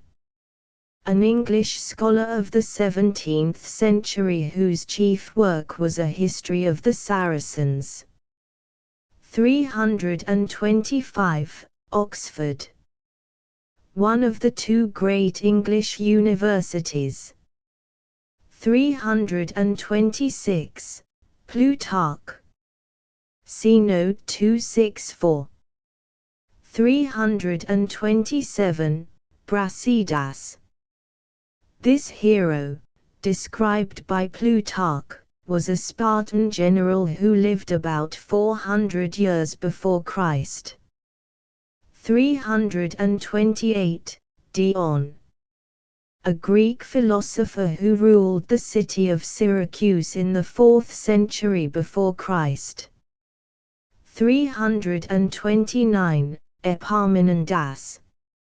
A Greek general and statesman of the 4th century before Christ. 330. Scipio.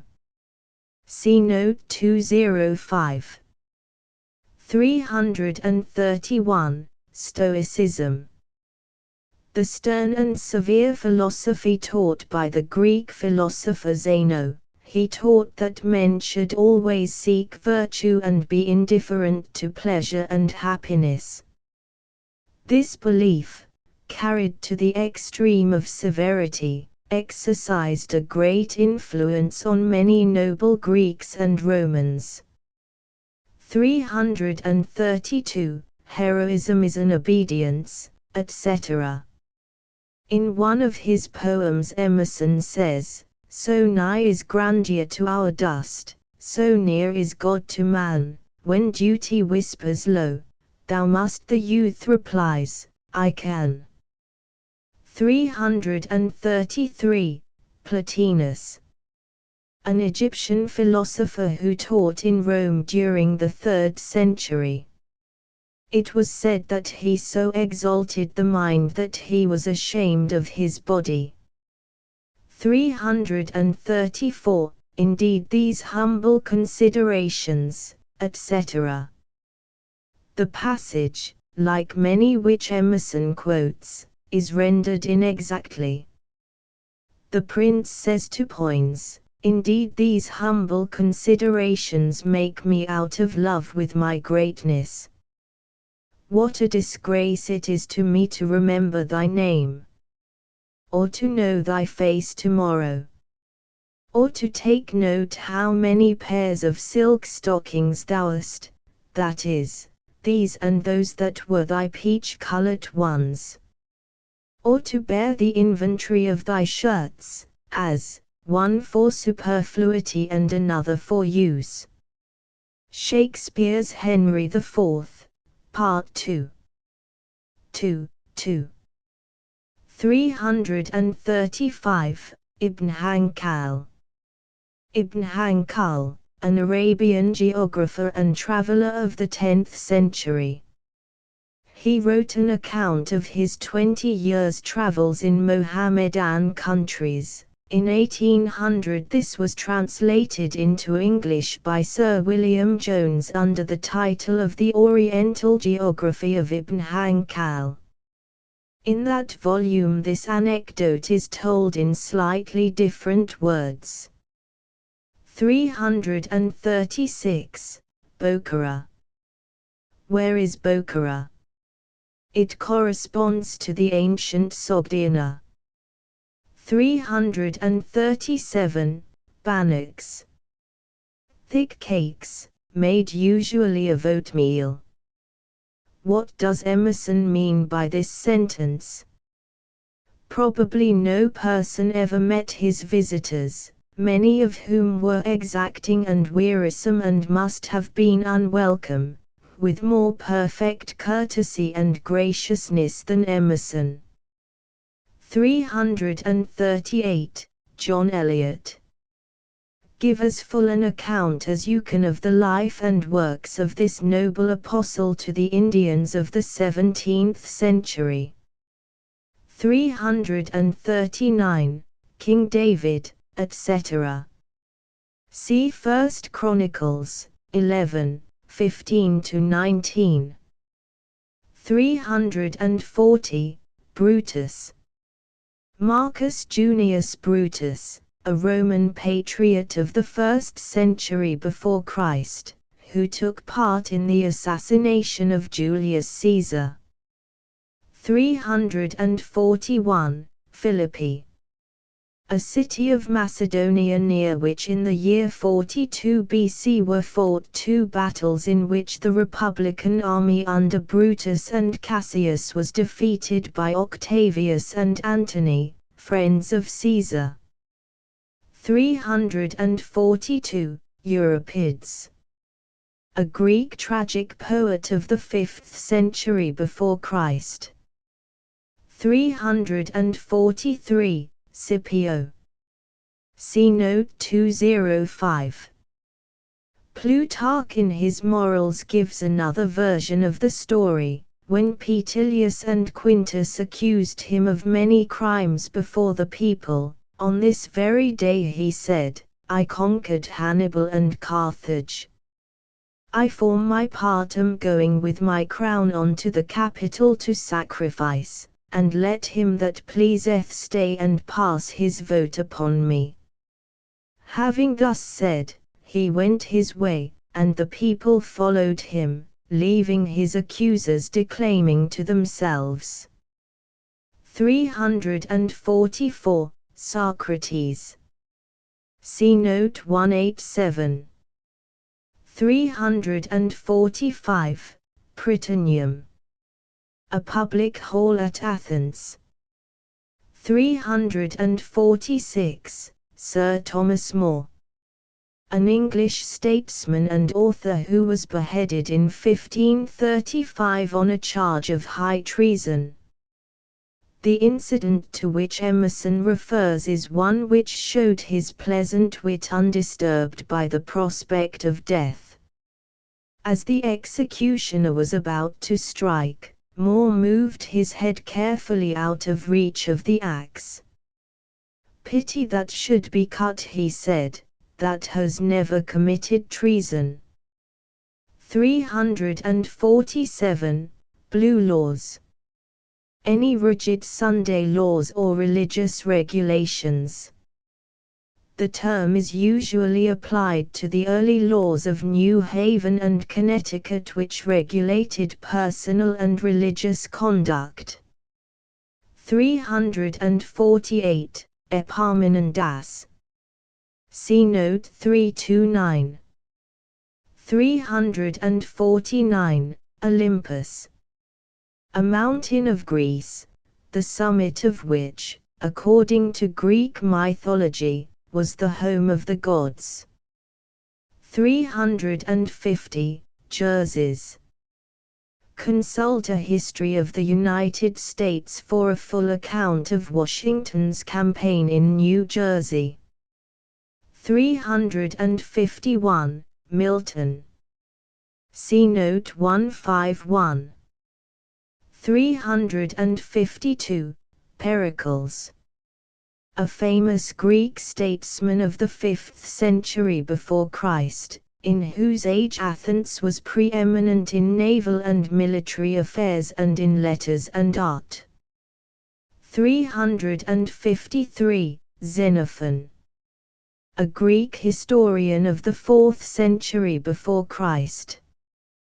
354. Columbus. Give an account of his life. 355. Bayard. Chevalier de Bayard was a French gentleman of the 15th century. He is the French national hero, and is called the Knight without fear and without reproach. 356. Sidney. Probably Sir Philip Sidney, an English gentleman and scholar of the 16th century who is the English national hero as Bayard is the French. Another brave Englishman was Algernon Sidney, a politician and patriot of the 17th century. 357. Hampden. John Hampden was an English statesman and patriot who was killed in the Civil War of the 17th century. 358. Colossus. The Colossus of Rhodes was a gigantic statue, over 100 feet in height, of the Rhodian sun god. It was one of the 7 wonders of the world. It was destroyed by an earthquake about 200 years before Christ. 359. Sappho. A Greek poet of the 7th century before Christ.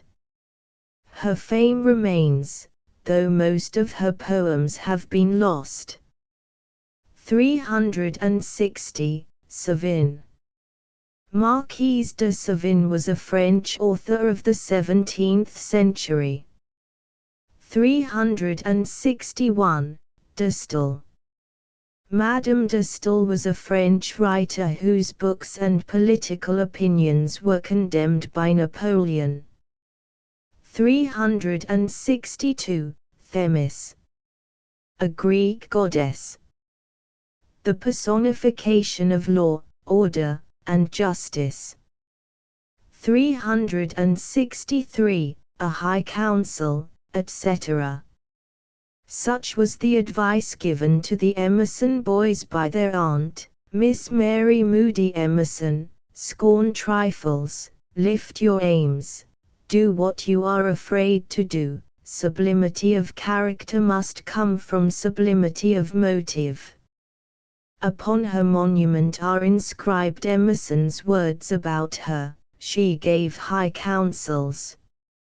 It was the privilege of certain boys to have this immeasurably high standard indicated to their childhood, a blessing which nothing else in education could supply.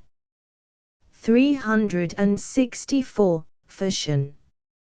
A Greek general and statesman of the 4th century before Christ who advised the Athenians to make peace with Philip of Macedon. He was put to death on a charge of treason. 365. Lovejoy.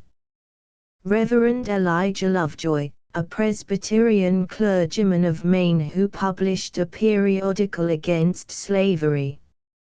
In 1837 an Illinois mob demanded his printing press, which he refused to give up.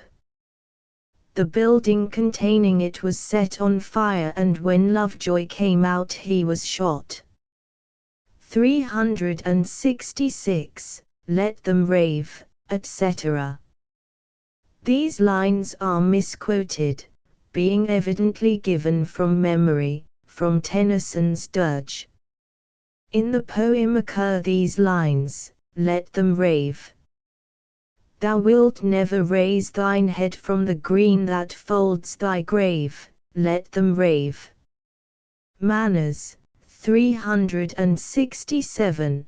The essay on manners is from the second series of essays, published in 1844, 3 years after the first series.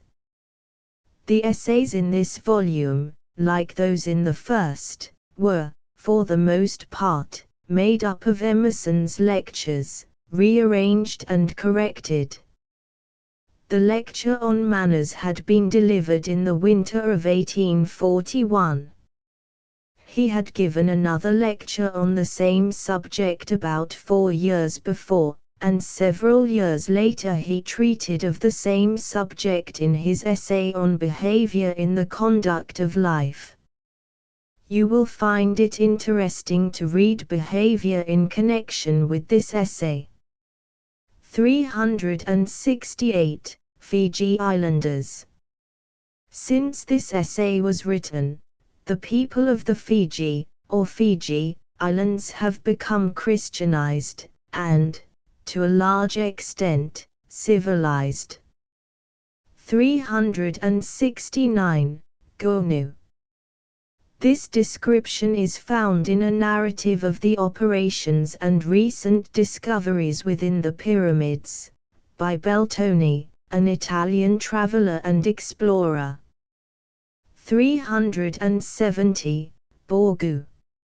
A province of Africa. 371. Taibus, Bornus. Tribes of Central Africa, mentioned in Heeren's historical researches. 372. Honors himself with architecture. Architecture was a subject in which Emerson was deeply interested. Read his poem, The Problem. 373. Chivalry. Chivalry may be considered as embodying the Middle Age conception of the ideal life of the knights. The word is often used to express the ideal qualifications of a knight, as courtesy, generosity, valor, and dexterity in arms. Fully to understand the order of knighthood and the ideals of chivalry, you must read the history of Europe in the Middle Ages. 374. Sir Philip Sidney. See Note 356. 375. Sir Walter Scott. 1771 to 1832. His historical novels dealing with the Middle Ages have some fine pictures of the chivalrous characters in which he delighted. 376. Masonic sign. A sign of secret brotherhood, like the sign given by one Mason to another. 377. Correlative abstract. Corresponding abstract name. Sir Philip Sidney, himself the ideal gentleman, used the word gentlemanliness. He said, gentlemanliness is high-rected thoughts seated in a heart of courtesy. 378. Gentilesse. Gentle birth and breeding. Emerson was very fond of the passage on gentilesse in Chaucer's Wife of Bath's Tale. 379. Feudal Ages. The Middle Ages in Europe during which the feudal system prevailed.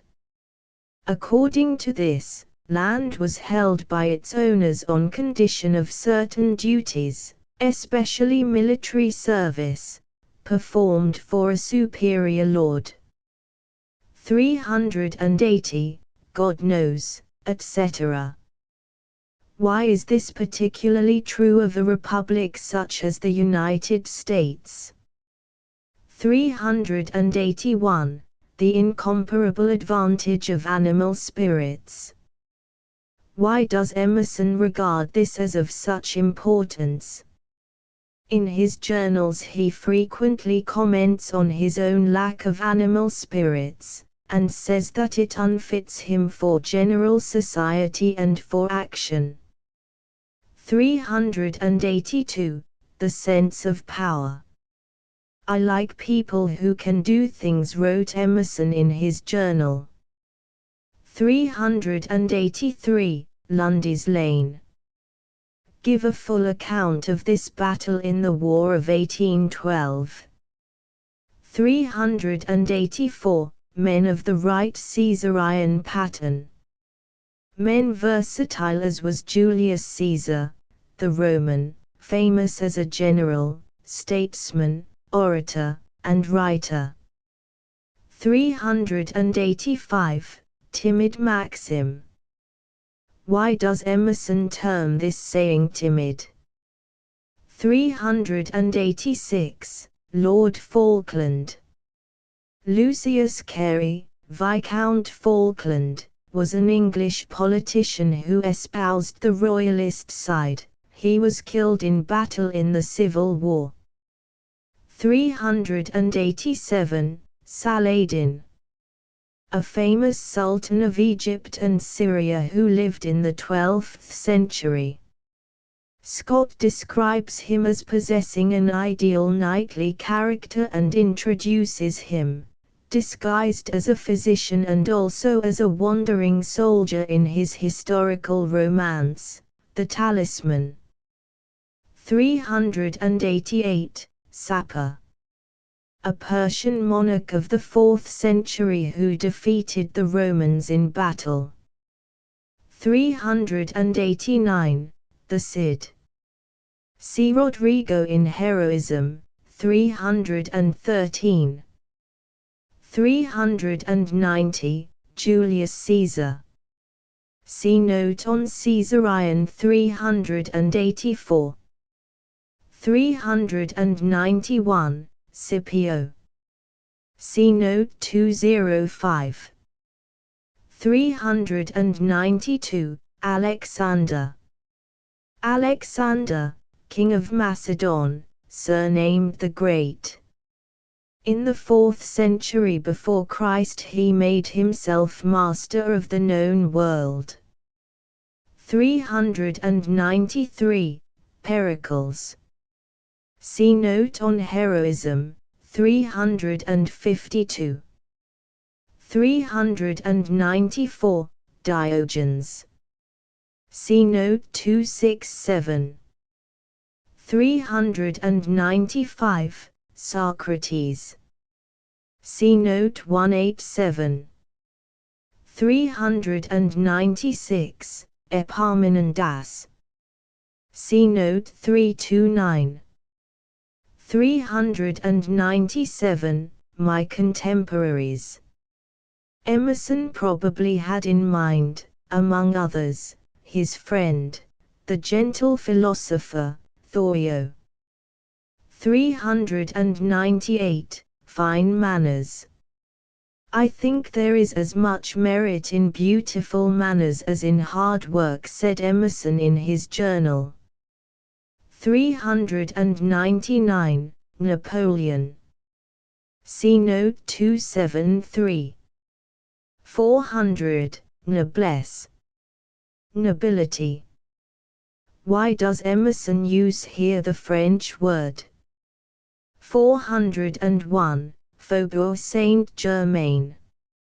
A once fashionable quarter of Paris, on the south bank of the Seine, it was long the headquarters of the French royalists. 402. Cortés. Consult a history of the United States for an account of this Spanish soldier, the conqueror of Mexico. 403. Nelson. Horatio Nelson, an English admiral, who won many great naval victories and was killed in the Battle of Trafalgar in 1805. 404. Mexico. The scene of Cortez's victories. 405. Marengo. The scene of a battle in Italy in 1800, in which Napoleon defeated the Austrians with a larger army and made himself master of northern Italy. 406. Trafalgar. A cape on the southern coast of Spain, the scene of Nelson's last great victory, in which the Allied French and Spanish fleets were defeated. 407. Mexico, Marengo, and Trafalgar. Is this the order in which you would expect these words to occur? Why not? 408. Estates of the realm. Orders or classes of people with regard to political rights and powers. In modern times, the nobility, the clergy, and the people are called the three estates. 409. Tournure. Figure, turn of dress, and so of mind. 410. Coventry. It is said that the people of Coventry, a city in England, at one time so disliked soldiers that to send a military man there meant to exclude him from social intercourse, hence the expression to send to Coventry means to exclude from society. 411. If you could see Vichian Vara with his tail on. Vichian Vara is a Scotch chieftain in Scott's novel, Waverley. One of his dependents says to Waverley, the young English officer, if you Saxon do in Hwassel, English gentleman, saw but the chief with his tail on. With his tail on, echoed Edward in some surprise. Yes, that is, with all his usual followers when he visits those of the same rank. See Waverley, chapter 16. 412. Mercuries. The word here means simply messengers. According to Greek mythology, Mercury was the messenger of the gods. 413. Herald's office. In England the Herald's College, or College of Arms, is a royal corporation the chief business of which is to grant armorial bearings, or coats of arms, and to trace and preserve genealogies. What does Emerson mean by comparing certain circles of society to this corporation? 414. Amphitryon. Host. It came to have this meaning from an incident in the story of Amphitryon, a character in Greek legend. At one time Jupiter assumed the form of Amphitryon and gave a banquet. The real Amphitryon came in and asserted that he was master of the house. In the French play, founded on this story, the question is settled by the assertion of the servants and guests that he who gives the feast is the host. 415. Tuileries. An old royal residence in Paris which was burned in 1871. 416. Escurial, or Escorial. A celebrated royal edifice near Madrid in Spain. 417. Hide ourselves as Adam, etc. See Genesis 3. 8. 418. Cardinal Caprera. An Italian cardinal, Bishop of Milan, who negotiated the famous Concordat of 1801, an agreement between the Church and state regulating the relations between civil and ecclesiastical powers. 419. The Pope. Pope Pius VII. 420. Madame de Staël. See Note 361. 421. Mr. Hazlitt. William Hazlitt, an English writer. 422. Montaigne. A French essayist of the 16th century. 423. The Hint of Tranquility and Self-Poise. It is suggested that Emerson had here in mind a favorite passage of the German author, Richter, in which Richter says of the Greek statues, "The repose not of weariness but of perfection looks from their eyes and rests upon their lips." 424. A Chinese Etiquette. What does Emerson mean by this expression? 425. Recall. In the first edition, Emerson had here the word signify. Which is the better word and why? 426. Measure. What meaning has this word here? Is this the sense in which we generally use it? 427. Creole natures. What is a Creole? What does Emerson mean by Creole natures? 428. Mr. Fox. Charles James Fox, an English statesman and orator of the 18th century. 429. Burke. Both Fox and Burke opposed the taxation of the American colonies and sympathized with their resistance. It was on the subject of the French Revolution that the two friends clashed. 430. Sheridan. Richard Brinsley Sheridan, an Irish dramatist, member of the famous literary club to which both Fox and Burke belonged. 431. Circe. According to Greek legend, Circe was a beautiful enchantress. Men who partook of the draught she offered, were turned to swine. 432. Captain Sims. The only real personage of this group. He asserted that there was an opening to the interior of the earth which was stocked with plants and animals. 433. Clarisse. What word would we be more apt to use here? 434. St. Michael's, Square. St. Michael's was an order instituted by Louis XI of France. 435. Cologne water. A perfumed water first made at the city of Cologne in Germany, from which it took its name. 436. Poland.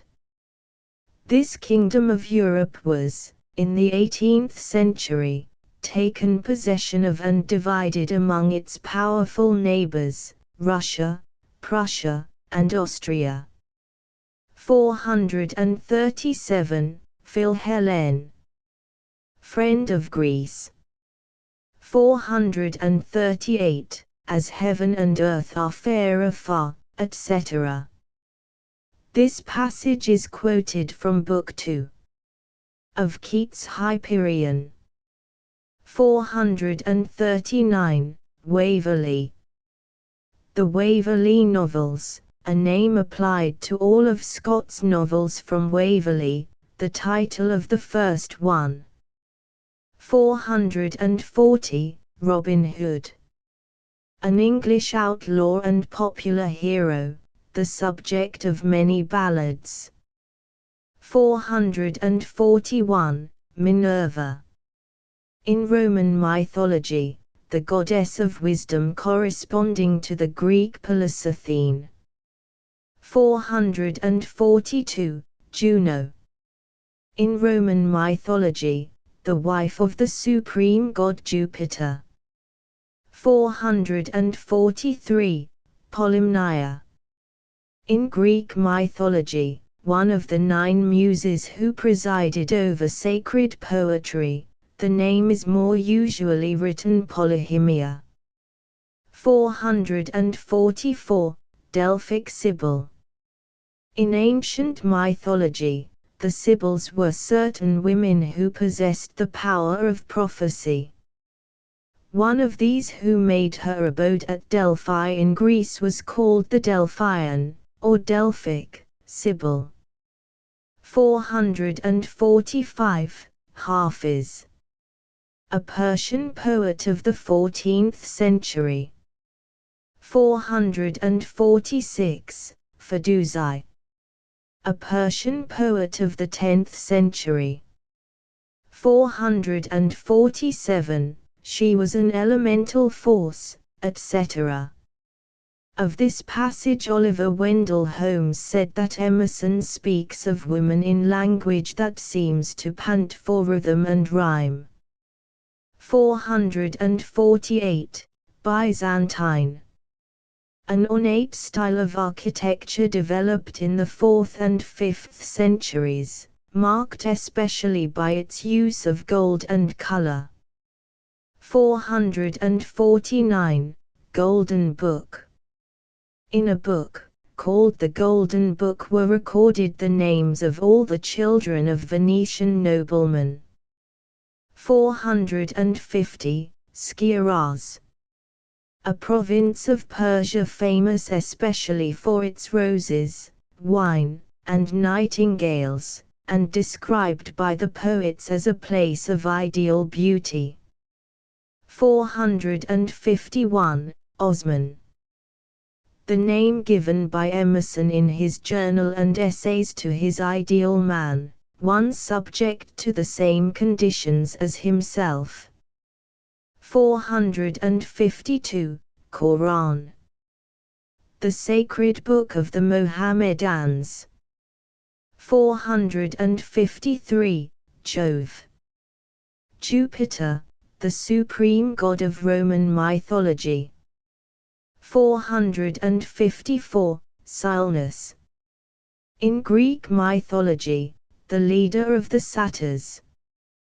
This fable, which Emerson credits to tradition, was original. 455, Her Owl. The owl was the bird sacred to Minerva, the goddess of wisdom. Gifts, 456. This essay was first printed in the periodical called The Dial. It was a part of Emerson's philosophic faith that there is no such thing as giving. Everything that belongs to a man or that he ought to have, will come to him. But in the ordinarily accepted sense of the word, Emerson was a gracious giver and receiver. In his family the old New England custom of New Year's presents was kept up to his last days. His presents were accompanied with verses to be read before the gift was opened. 457, Into Chancery. The phrase in chancery means in litigation, as an estate, in a court of equity. 458, Cocker. Spoil, indulge, a word now little used.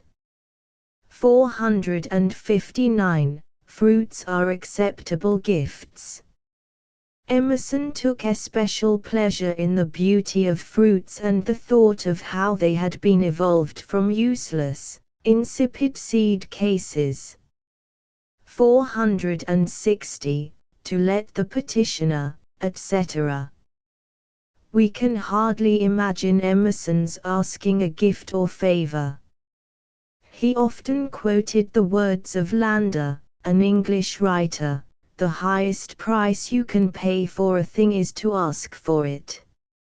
461. Furies. In Roman mythology, 3 goddesses who sought out and punished evildoers. 462. A man's biography, etc. Emerson wrote in his journal, "Long ago I wrote of gifts and neglected a capital example."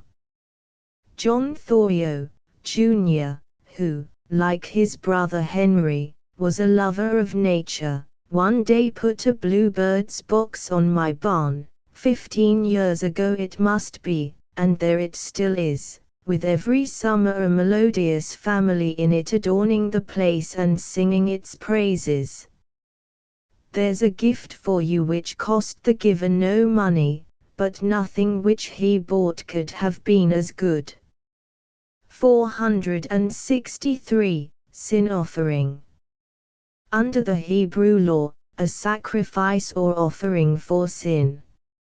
See Leviticus 23:19. Explain what Emerson means here by the word. 464. Blackmail. What is blackmail? How may Christmas gifts, for instance, become a species of blackmail? 465. Brother, if Jove, etc. In the Greek legend, Epimetheus gives this advice to his brother Prometheus. The lines are taken from a translation of Works and Days, by the Greek poet, Hesiod. 466. Timons. Here used in the sense of wealthy givers. Timon, the hero of Shakespeare's play, Timon of Athens, wasted his fortune in lavish gifts and entertainments, and in his poverty was exposed to the ingratitude of those whom he had served. He became morose and died in miserable retirement. 467. It is a very onerous business, etc. One of Emerson's favorite passages in the Essays of Montaigne, a French writer, was this: "Oh, how am I obliged to Almighty God, who has been pleased that I should immediately receive all I have from His bounty, and particularly reserved all my obligation to Himself. How instantly do I beg of His holy compassion that I may never owe a real thanks to anyone. O happy liberty in which I have thus far lived! May it continue with me to the last. I endeavor to have no need of any one." When Emerson, in his old age, had his house injured by fire, his friends contributed funds to repair it and to send him to England. The gift was proffered graciously and accepted gratefully. 468. Buddhist. A follower of Buddha, a Hindu religious teacher of the 5th century before Christ. Nature. 469. Nature. Emerson's first published volume was a little book of essays, entitled Nature, which appeared in 1836. In the years which followed, he thought more deeply on the subject and, according to his custom, made notes about it and entries in his journals. In the winter of 1843 he delivered a lecture on relation to nature, and it is probable that this essay is built up from that.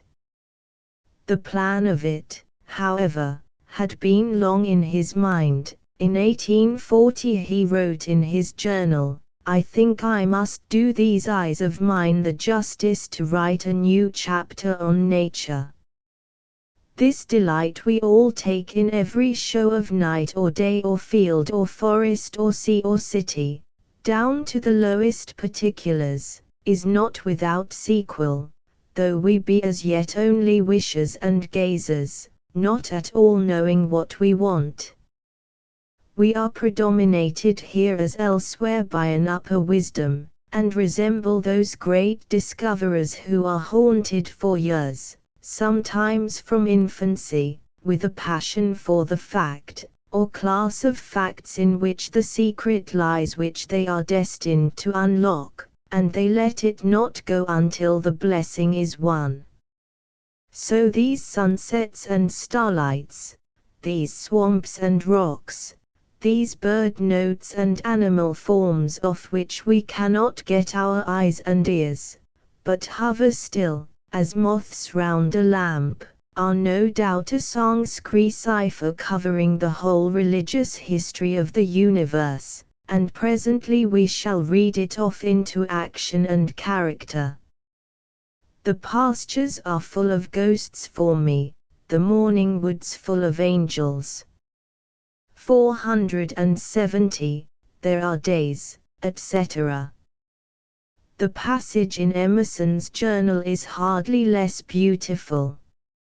Under date of the 30th of October, 1841, he wrote, "On this wonderful day when heaven and earth seem to glow with magnificence, and all the wealth of all the elements is put under contribution to make the world fine, as if nature would indulge her offspring, it seemed ungrateful to hide in the house.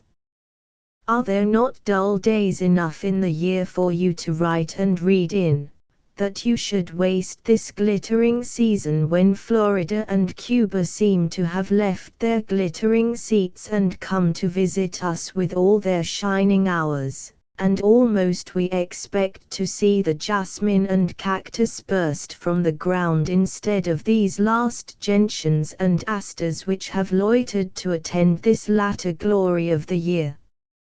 All insects are out, all birds come forth, the very cattle that lie on the ground seem to have great thoughts, and Egypt and India look from their eyes." 471. Halcyons. Halcyon days, ones of peace and tranquility, anciently, days of calm weather in midwinter, when the halcyon, or kingfisher, was supposed to brood. It was fabled that this bird laid its eggs in a nest that floated on the sea, and that it charmed the winds and waves to make them calm while it brooded. 472. Indian summer. Calm, dry, hazy weather which comes in the autumn in America. The Century Dictionary says it was called Indian summer because the season was most marked in the sections of the upper eastern Mississippi Valley inhabited by Indians about the time the term became current. 473. Gabriel. One of the seven archangels. The Hebrew name means God is my strong one. 474. Uriel. Another of the seven archangels, the name means light of God. 475. Converts all trees to wind harps. Compare with this passage the lines in Emerson's poem, Wood Knots, and the countless leaves of the pines are strings tuned to the lay the wood god sings. 476. The Village. Concord, Massachusetts. Emerson's home the greater part of the time from 1832 till his death. 477. I go with my friend, etc. With Henry Thoreau, the lover of nature. 478. Our Little River. The Concord River. 479. novitiate and probation. Explain the meaning of these words in the Roman Catholic Church. What does Emerson mean by them here? 480. Villeggiatura. The Italian name for a season spent in country pleasures. 481. Hanging Gardens. The Hanging Gardens of Babylon were one of the 7 wonders of the world. 482. Versailles. A royal residence near Paris, with beautiful formal gardens. 483. Paphos. A beautiful city on the island of Cyprus, where was situated a temple of Astarte, or Venus. 484. Ctesiphon. One of the chief cities of ancient Persia, the site of a magnificent royal palace. 485. Notch Mountains. Probably the White Mountains near Crawford Notch, a deep, narrow valley which is often called the Notch. 486. Aeolian harp. A stringed instrument from which sound is drawn by the passing of the wind over its strings. It was named for Aeolus, the god of the winds, in Greek mythology. 487. Dorian. Doris was one of the 4 divisions of Greece. The word is here used in a general sense for Grecian. 488. Apollo. In Greek and Roman mythology, the sun god, who presided over music, poetry, and healing. 489. Diana. In Roman mythology, the goddess of the moon devoted to the chase. 490. Edens. Beautiful, sinless places, like the Garden of Eden. 491. Temps. Places like the lovely valley of Tempe in Thessaly, Greece.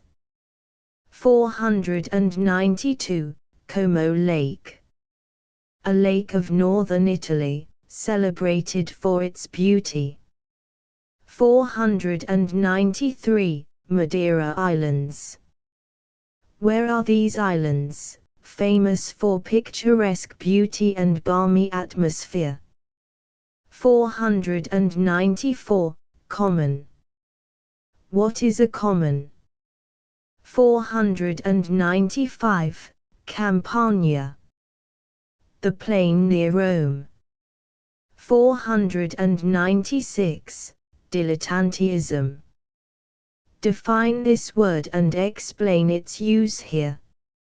497. Wreaths and floras chaplets. About the time that Emerson was writing his essays, volumes of formal, artificial verses were very fashionable, more as parlor ornaments than as literature. 2 such volumes were A Wreath of Wild Flowers from New England and The Floral Offering by Mrs. Frances Osgood, a New England writer. 498. Pan. In Greek mythology, the god of woods, fields, flocks, and shepherds. 499. The multitude of false cherubs, etc. Explain the meaning of this sentence. If true money were valueless, would people make false money? 500. Proteus. In Greek mythology, a sea god who had the power of assuming different shapes. If caught and held fast, however, he was forced to assume his own shape and answer the questions put to him.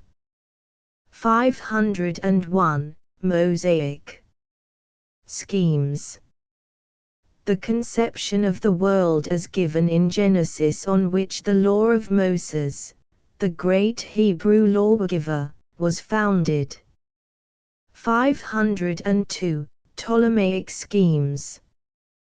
The system of geography and astronomy taught in the 2nd century by Ptolemy of Alexandria, it was accepted till the 16th century, when the Copernican system was established.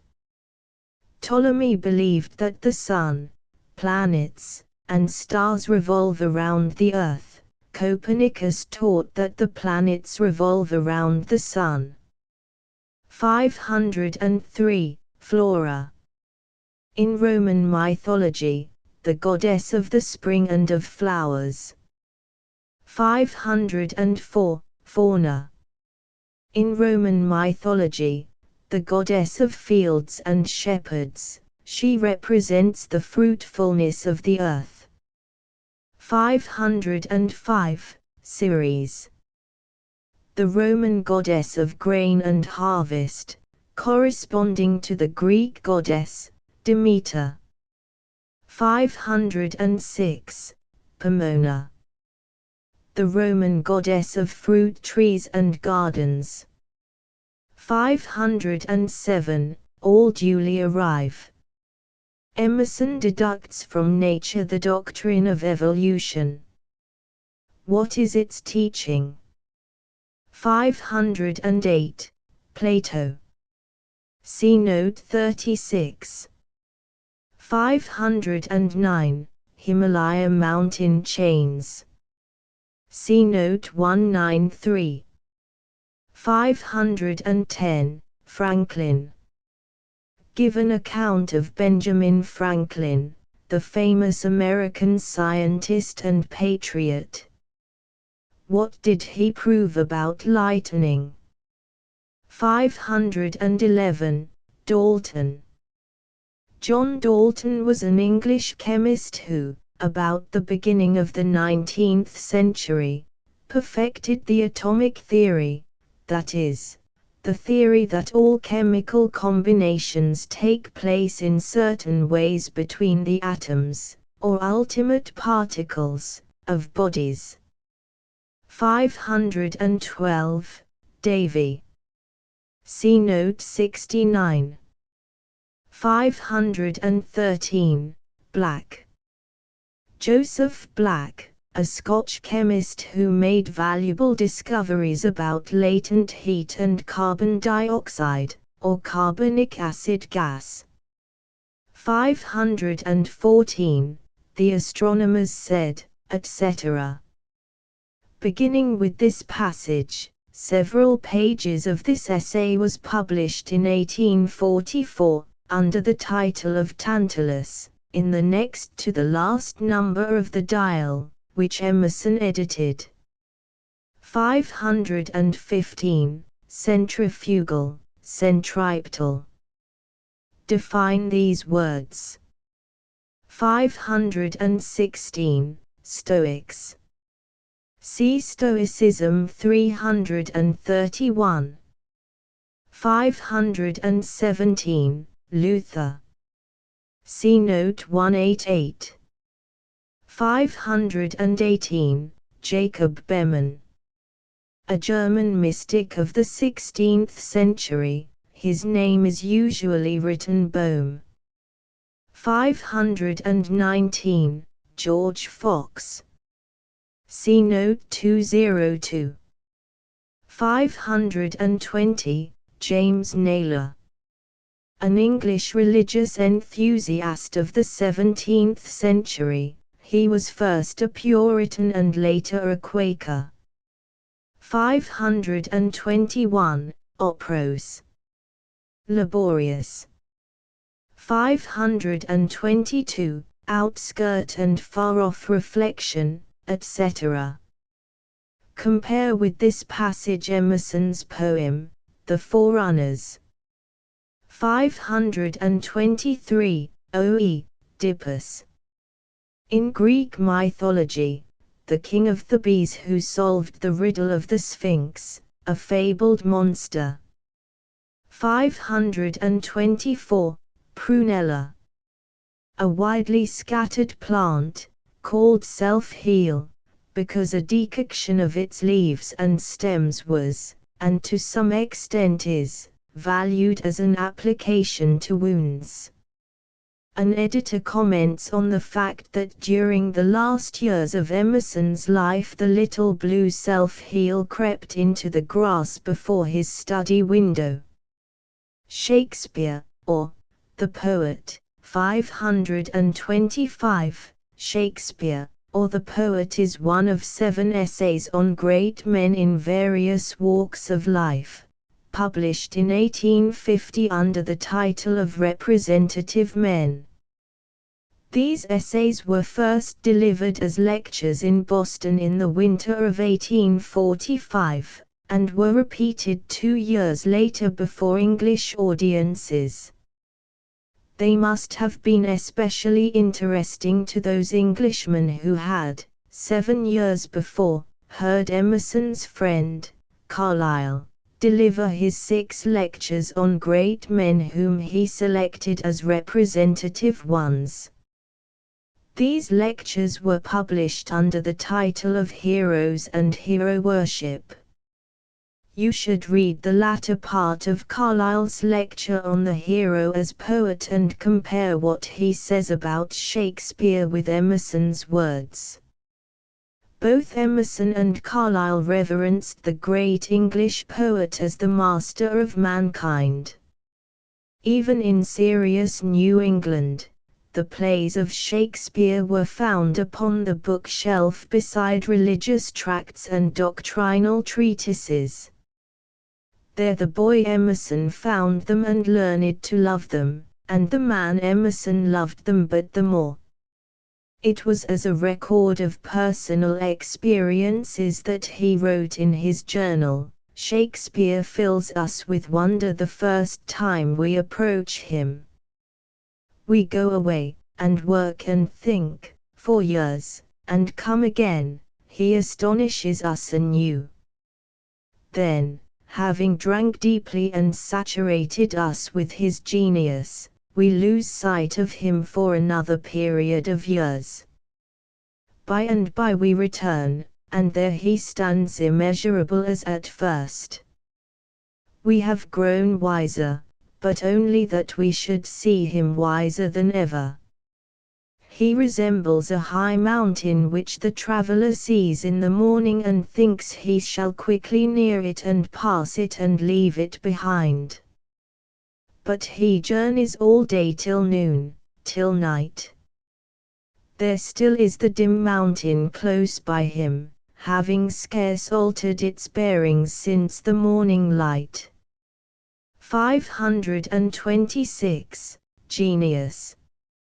Here instead of speaking as in friendship, see note 286, of the genius or spirit supposed to preside over each man's life, Emerson mentions the guardian spirit of humankind.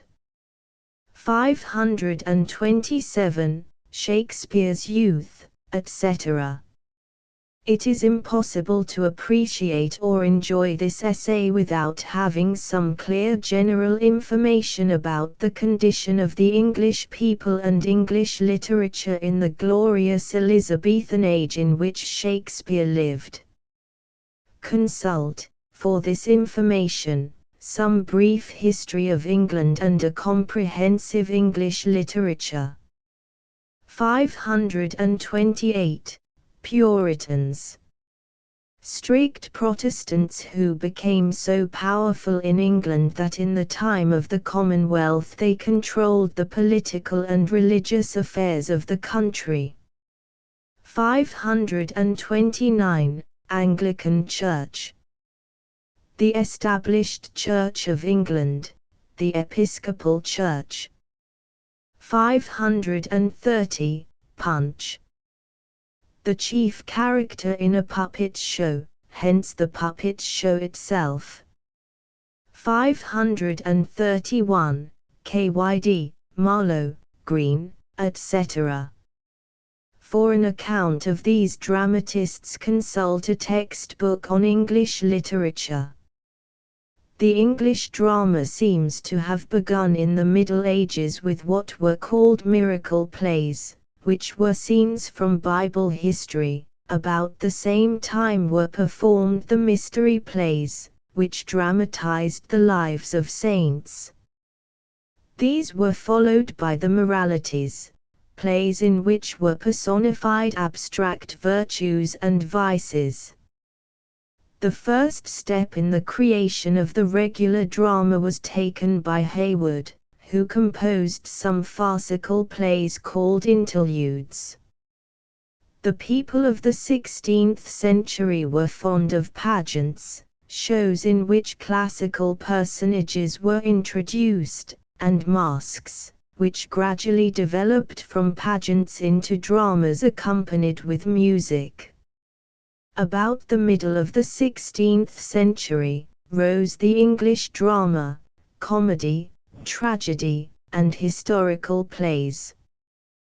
The chief among the group of dramatists who attained fame before Shakespeare began to write were K.Y.D., Marlowe, Greene, and Peele. Ben Jonson and Beaumont and Fletcher rank next to Shakespeare among his contemporaries, and among the other dramatists of the period were Chapman, Dekker, Webster, Hayward, Middleton, Ford, and Massinger. 532, at the time when, etc. Probably about 1585. 533, Tale of Troy. Drama founded on the Trojan War. The subject of famous poems by Latin and Greek poets. 534, Death of Julius Caesar. An account of the plots which ended in the assassination of the great Roman general. 535, Plutarch. See note on heroism, 264. Shakespeare, like the earlier dramatists, drew freely on Plutarch's lives for material. 536, Brut. A poetical version of the legendary history of Britain, by Lyman. Its hero is Brutus, a mythical king of Britain. 537, Arthur. A British king of the 6th century, around whose life and deeds so many legends have grown up that some historians say he, too, was a myth. He is the center of the great cycle of romances told in prose in Malloy's Morte d'Arthur and in poetry in Tennyson's Idylls of the King. 538, The Royal Henrys. Among the dramas popular in Shakespeare's day which he retouched or rewrote are the historical plays. Henry IV, first and second parts, Henry V, Henry VI, first, second, and third parts, and Henry VIII. 539, Italian Tales. Italian literature was very popular in Shakespeare's day, and authors drew freely from it for material, especially from the Decameron, a famous collection of 100 tales, by Boccaccio, a poet of the 14th century. 540, Spanish Voyages. In the 16th century, Spain was still a power upon the high seas, and the tales of her conquests and treasures in the New World were like tales of romance. 541, Prestige. Can you give an English equivalent for this French word? 542, which no single genius, etc. In the same way, some critics assure us The poems credited to the Greek poet, Homer, were built up by a number of poets. 543. Malone, an Irish critic and scholar of the 18th century, best known by his edition of Shakespeare's plays. 544. Woolsey's soliloquy. See Shakespeare's Henry VIII. 3. 2. Cardinal Wolsey was Prime Minister of England in the reign of Henry VIII. 545. Scene with Cromwell. See Henry VIII. 3. 2. Thomas Cromwell was the son of an English blacksmith. He rose to be Lord High Chamberlain of England in the reign of Henry VIII, but, incurring the king's displeasure, was executed on a charge of treason. 546. Account of the coronation. See Henry VIII. 4. 1. 547. Compliment to Queen Elizabeth. See Henry VIII. v. 5. 548. Bad rhythm. Too much importance must not be attached to these matters in deciding authorship, as critics disagree about them. 549. Value his memory, etc. The Greeks, in appreciation of the value of memory to the poet, represented the Muses as the daughters of Mnemosyne, the goddess of memory. 550. Homer, a Greek poet to whom is assigned the authorship of the two greatest Greek poems, the Iliad and the Odyssey. He is said to have lived about 1,000 years before Christ. 551. Chaucer. See note 33. 552. Sa'di, a Persian poet, supposed to have lived in the 13th century. His best-known poems are his odes. 553. Presenting Thebes, etc. This quotation is from Milton's poem, Il Penseroso. Milton here names the three most popular subjects of Greek tragedy: the story of Oedipus, the ill-fated king of Thebes who slew his father; the tale of the descendants of Pelops, king of Pisa, who seemed born to woe. Agamemnon was one of his grandsons. The third subject was the tale of Troy and the heroes of the Trojan War, called divine because the Greeks represented even the gods as taking part in the contest. 554. Pope. See note 88. 555. Dryden. See note 35. 556. Chaucer is a huge borrower. Taine, the French critic, says on this subject, Chaucer was capable of seeking out in the old common forest of the Middle Ages, stories and legends, to replant them in his own soil and make them send out new shoots. He has the right and power of copying and translating because by dint of retouching he impresses his original work. He recreates what he imitates. 557. Lydgate. John Lydgate was an English poet who lived a generation later than Chaucer. In his Troy book and other poems he probably borrowed from the sources used by Chaucer. He called himself Chaucer's disciple. 558. Caxton. William Caxton, the English author, more famous as the first English printer, was not born until after Chaucer's death. The work from which Emerson supposes the poet to have borrowed Caxton's translation of Recueil des Histoires de Troyes, the first printed English book, appeared about 1474. 559, Guido di Colonna. A Sicilian poet and historian of the 13th century.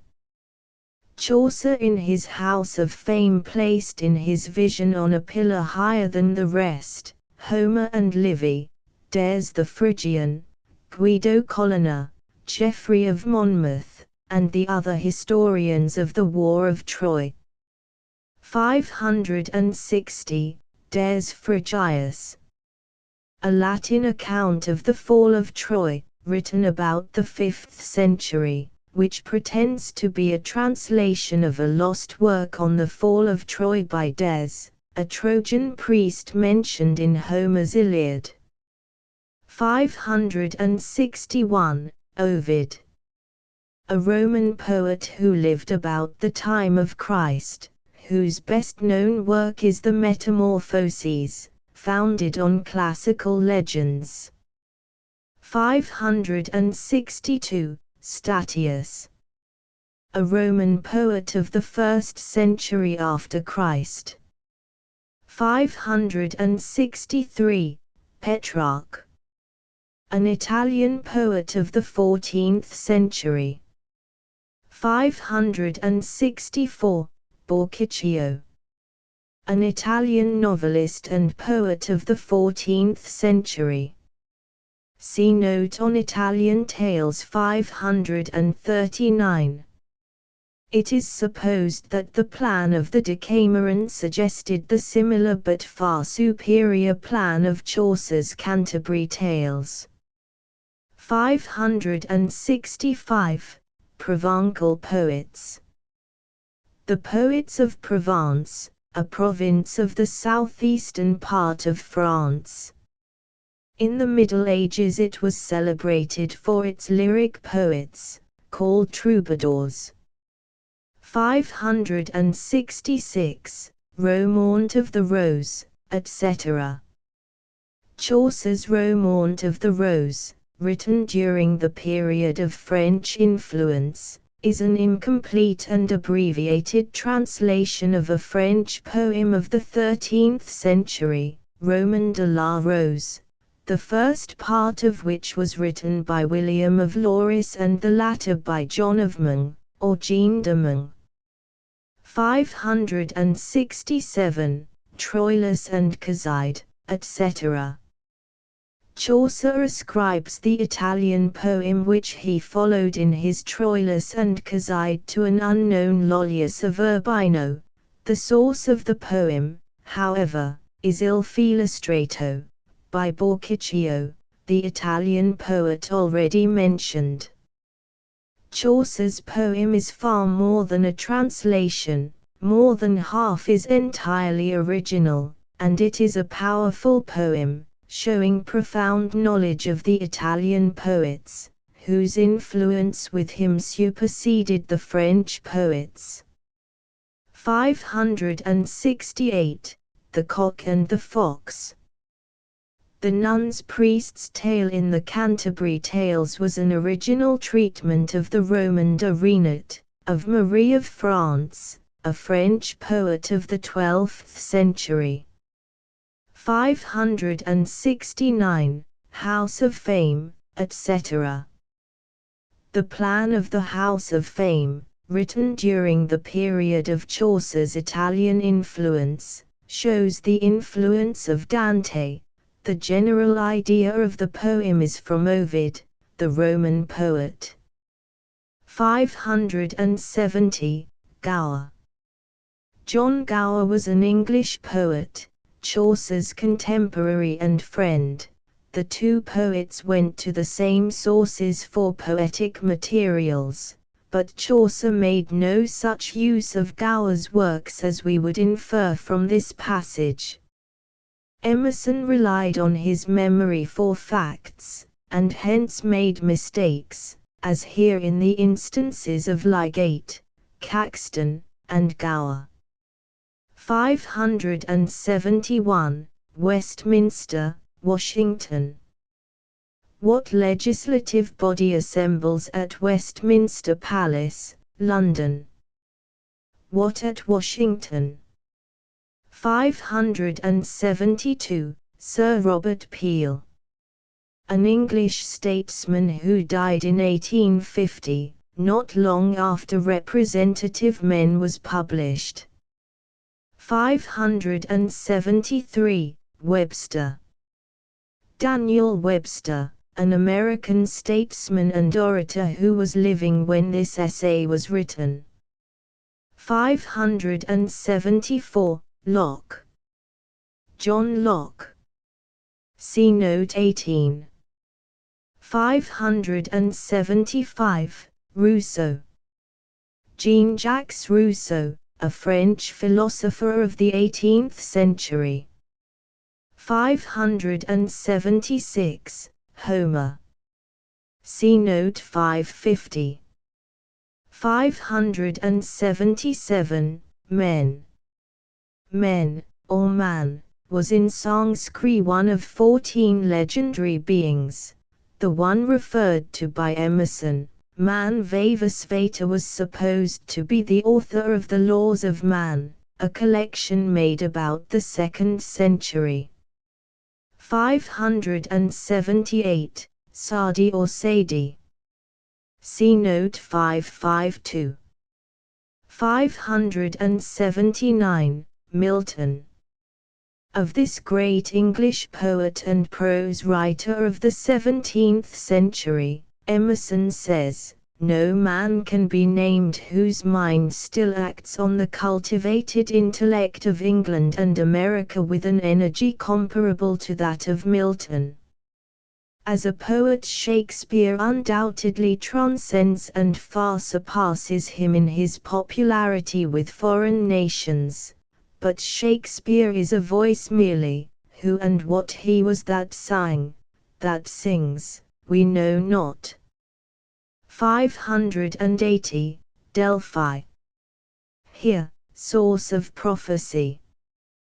Delphi was a city in Greece, where was the oracle of Apollo, the most famous of the oracles of antiquity. 581, Our English Bible. The version made in the reign of King James I by 47 learned divines is a monument of noble English. 582, Liturgy. An appointed form of worship used in a Christian church, here, specifically, the service of the Episcopal Church. Emerson's mother had been brought up in that church, and though she attended her husband's church, she always loved and read her Episcopal prayer book. 583, Grotius. Hugo Grotius was a Dutch jurist, statesman, theologian, and poet of the 17th century. 584, Rabbinical forms. The forms used by the rabbis, Jewish doctors or expounders of the law. 585, Common law. In a general sense, the system of law derived from England, in general use among English-speaking people. 586, Vedas. The sacred books of the Brahmins. 587, Aesop's fables. Fables ascribed to Aesop, a Greek slave who lived in the 6th century before Christ. 588, Pilpay, or Bidpai. Indian sage to whom were ascribed some fables. From an Arabic translation, these passed into European languages and were used by La Fontaine, the French fabulist. 589. Arabian Nights. The Arabian Nights Entertainment or 1001 Nights is a collection of Oriental tales, the plan and name of which are very ancient. 590. Cid. The Romances of the Cid, the story of the Spanish national hero, mentioned in Note on Heroism 139:5, was written about the 13th century by an unknown author. It supplied much of the material for two Spanish chronicles and Spanish and French tragedies written later on the same subject. 591. Iliad. The poem in which the Greek poet Homer describes the siege and fall of Troy. Emerson here expresses the view adopted by many scholars that it was the work, not of one, but of many men. 592. Robin Hood. The ballads about Robin Hood, an English outlaw and popular hero of the 12th century. 593. Scottish Minstrelsy. The Minstrelsy of the Scottish Border, a collection of original and collected poems, published by Sir Walter Scott in 1802. 594. Shakespeare Society. The Shakespeare Society, founded in 1841, was dissolved in 1853. In 1874 the new Shakespeare Society was founded. 595. Mysteries. CKYD, Marlowe, etc. 531, 596, Ferex and Porrex, or Gorboduc. The first regular English tragedy, by Thomas Norton and Thomas Sackville, printed in 1565. 597, Gamma Goethe's Needle. One of the first English comedies, written by Bishop Still and printed in 1575. 598, Whether the Boy Shakespeare Poached, etc. For a fuller account of the facts of Shakespeare's life, of which some traditions and facts are mentioned here, consult some good biography of the poet. 599, Queen Elizabeth. Dining her reign, 1558 to 1603, the English drama rose and attained its height, and there was produced a prose literature hardly inferior to the poetic. 600, King James. King James VI. Of Scotland and I of England, who was Elizabeth's kinsman and successor, he reigned in England from 1603 to 1625. 601, Essexes. Walter Devereux was a brave English gentleman whom Elizabeth made Earl of Essex in 1572. His son Robert, the second Earl of Essex, was a favourite of Queen Elizabeth's.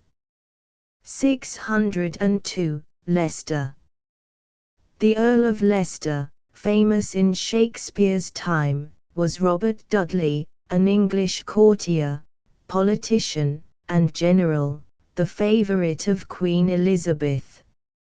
603, Burghley's or Burghley's. William Cecil, Baron of Burghley, was an English statesman, who, for 40 years, was Elizabeth's chief minister.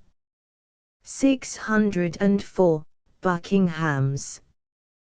George Villiers, the first Duke of Buckingham, was an English courtier and politician, a favourite of James I and Charles I.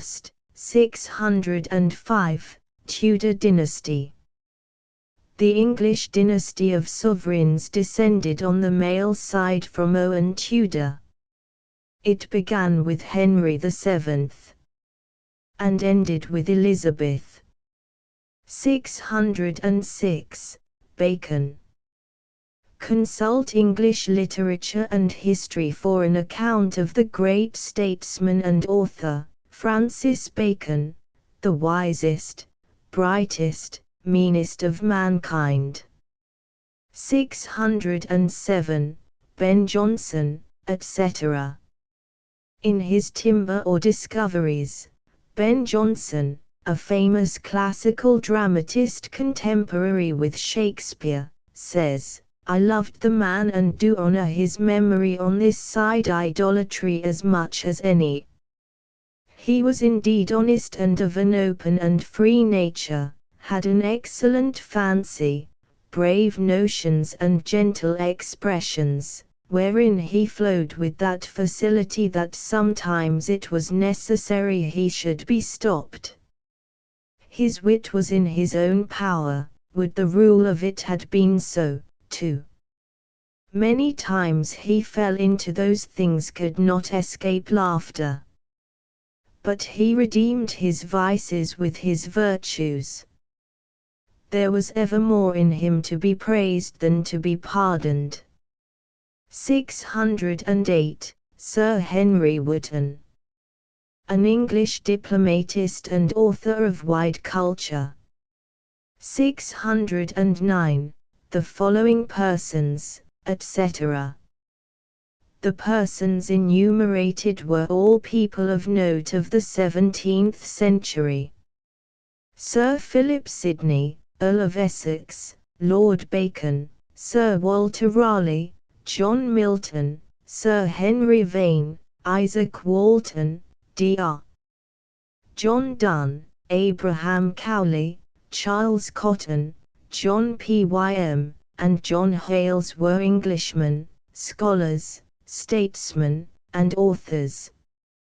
Theodore Beza was a French theologian, Isaac Casaubon was a French-Swiss scholar, Roberto Bellarmine was an Italian cardinal, Johann Kepler was a German astronomer, Francis Viator was a French mathematician, Albiricus Gentilis was an Italian jurist, Paul Sarpi was an Italian historian, Arminius was a Dutch theologian. 610. Many others whom doubtless, etc. Emerson here enumerates some famous English authors of the same period, not mentioned in the preceding list. 611. Pericles. See note on heroism, 352. 612. Lessing.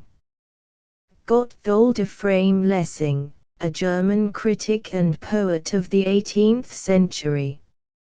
613. Wieland. Christopher Martin Wieland was a German contemporary of Lessing's, who made a prose translation into German of Shakespeare's plays. 614. Schlegel. August Wilhelm von Schlegel, a German critic and poet, who about the first of the 19th century translated some of Shakespeare's plays into classical German. 615. Hamlet. The hero of Shakespeare's play of the same name. 616. Coleridge. Samuel Taylor Coleridge, an English poet, author of critical lectures and notes on Shakespeare. 617. Goethe. See note 85. 618. Blackfriars Theatre.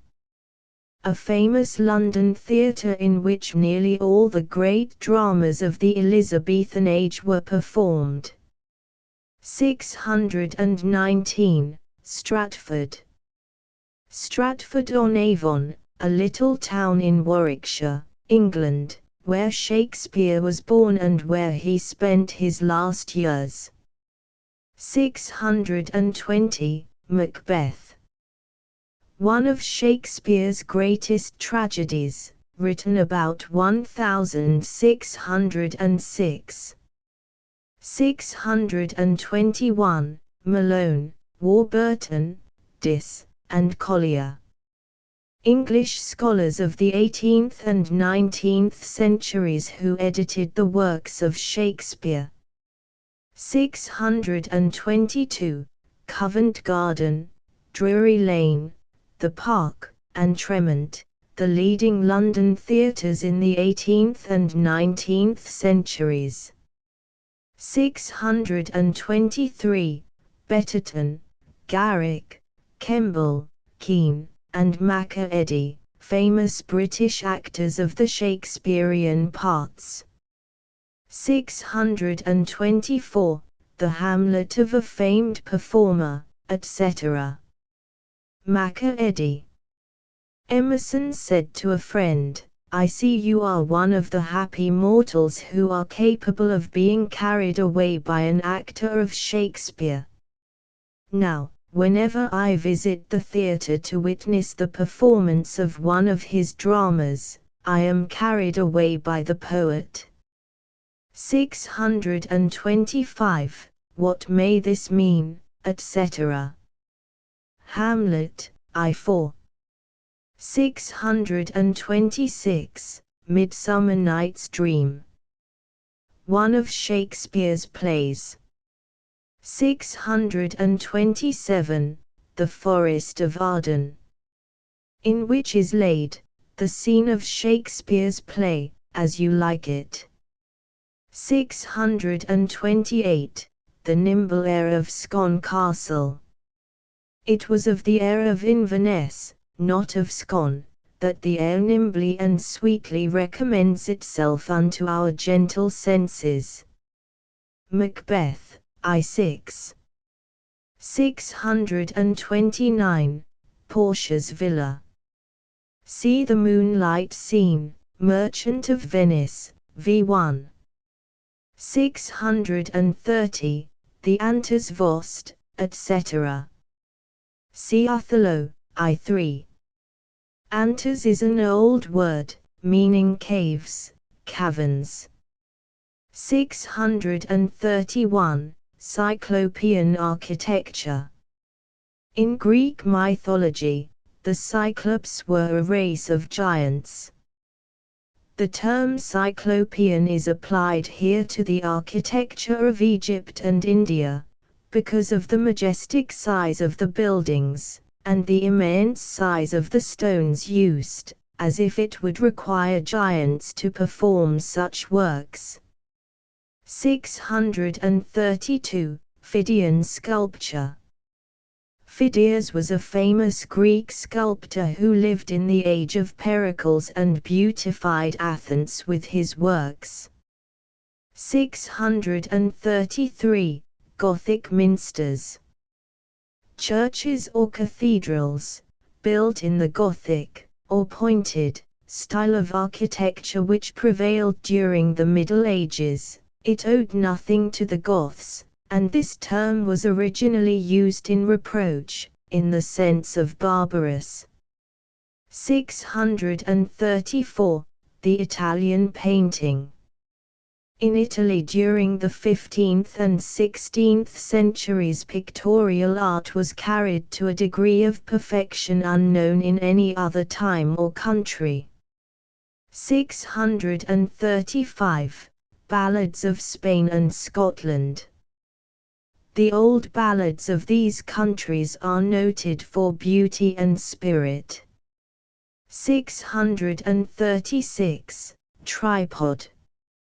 Define this word, and explain its appropriateness here. 637. Aubrey. John Aubrey, an English antiquarian of the 17th century. 638. Rowe. Nicholas Rowe, an English author of the 17th century, who wrote a biography of Shakespeare. 639. Timon. See note on gifts. 466. 640. Warwick. An English politician and commander of the 15th century, called the Kingmaker. He appears in Shakespeare's plays, Henry IV, v. and 6. 641. Antonio. The Venetian merchant in Shakespeare's play, The Merchant of Venice. 642. Talma. François-Joseph Talma was a French tragic actor, to whom Napoleon showed favor.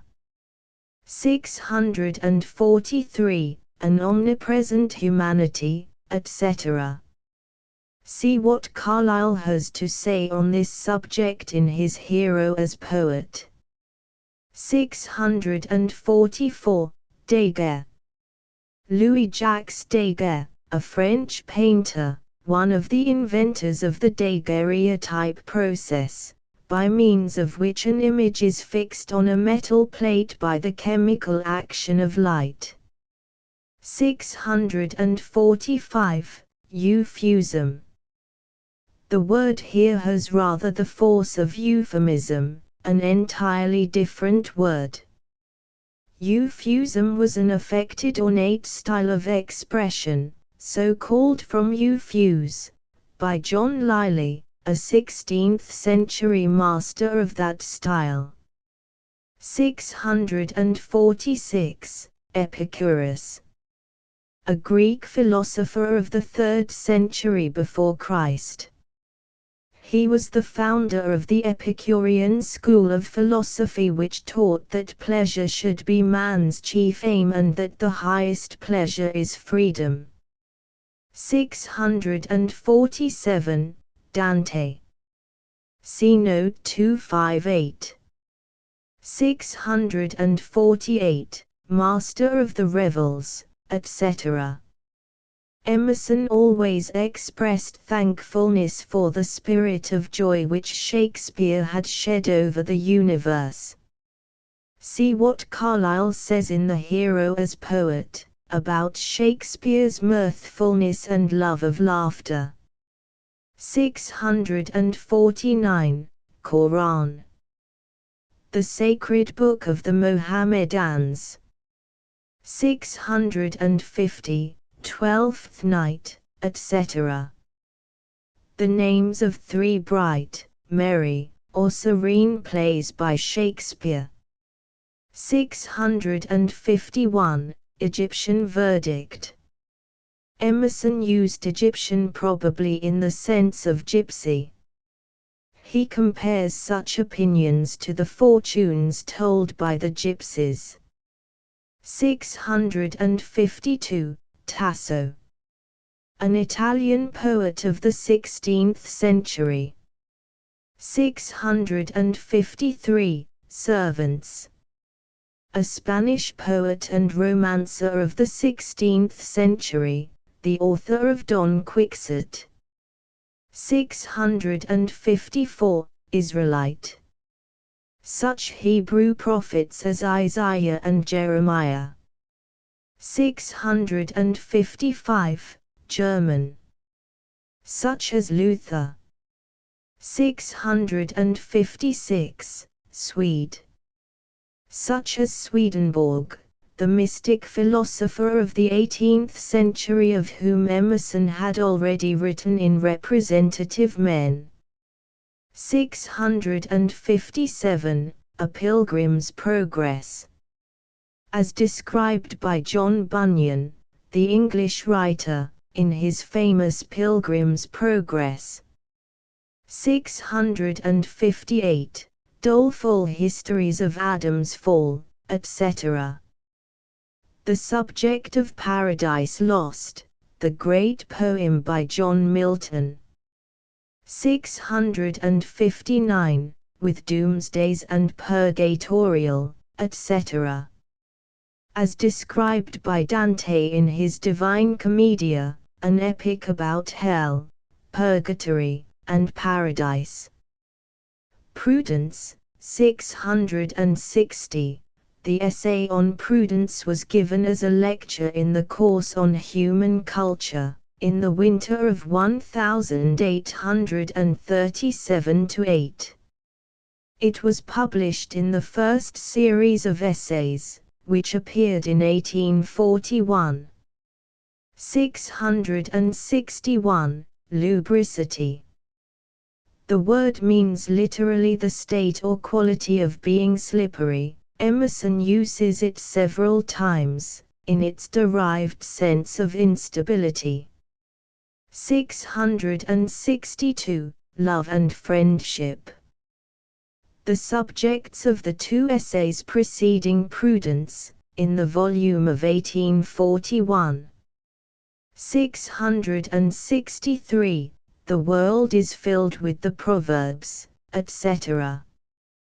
Compare with this passage Emerson's words in compensation on the flights of Proverbs, whose teaching is as true and as omnipresent as that of birds and flies. 664. A good wheel or pin. That is, a part of a machine. 665. The law of polarity. Having two opposite poles, the properties of the one of which are the opposite of the other. 666. Summer will have its flies.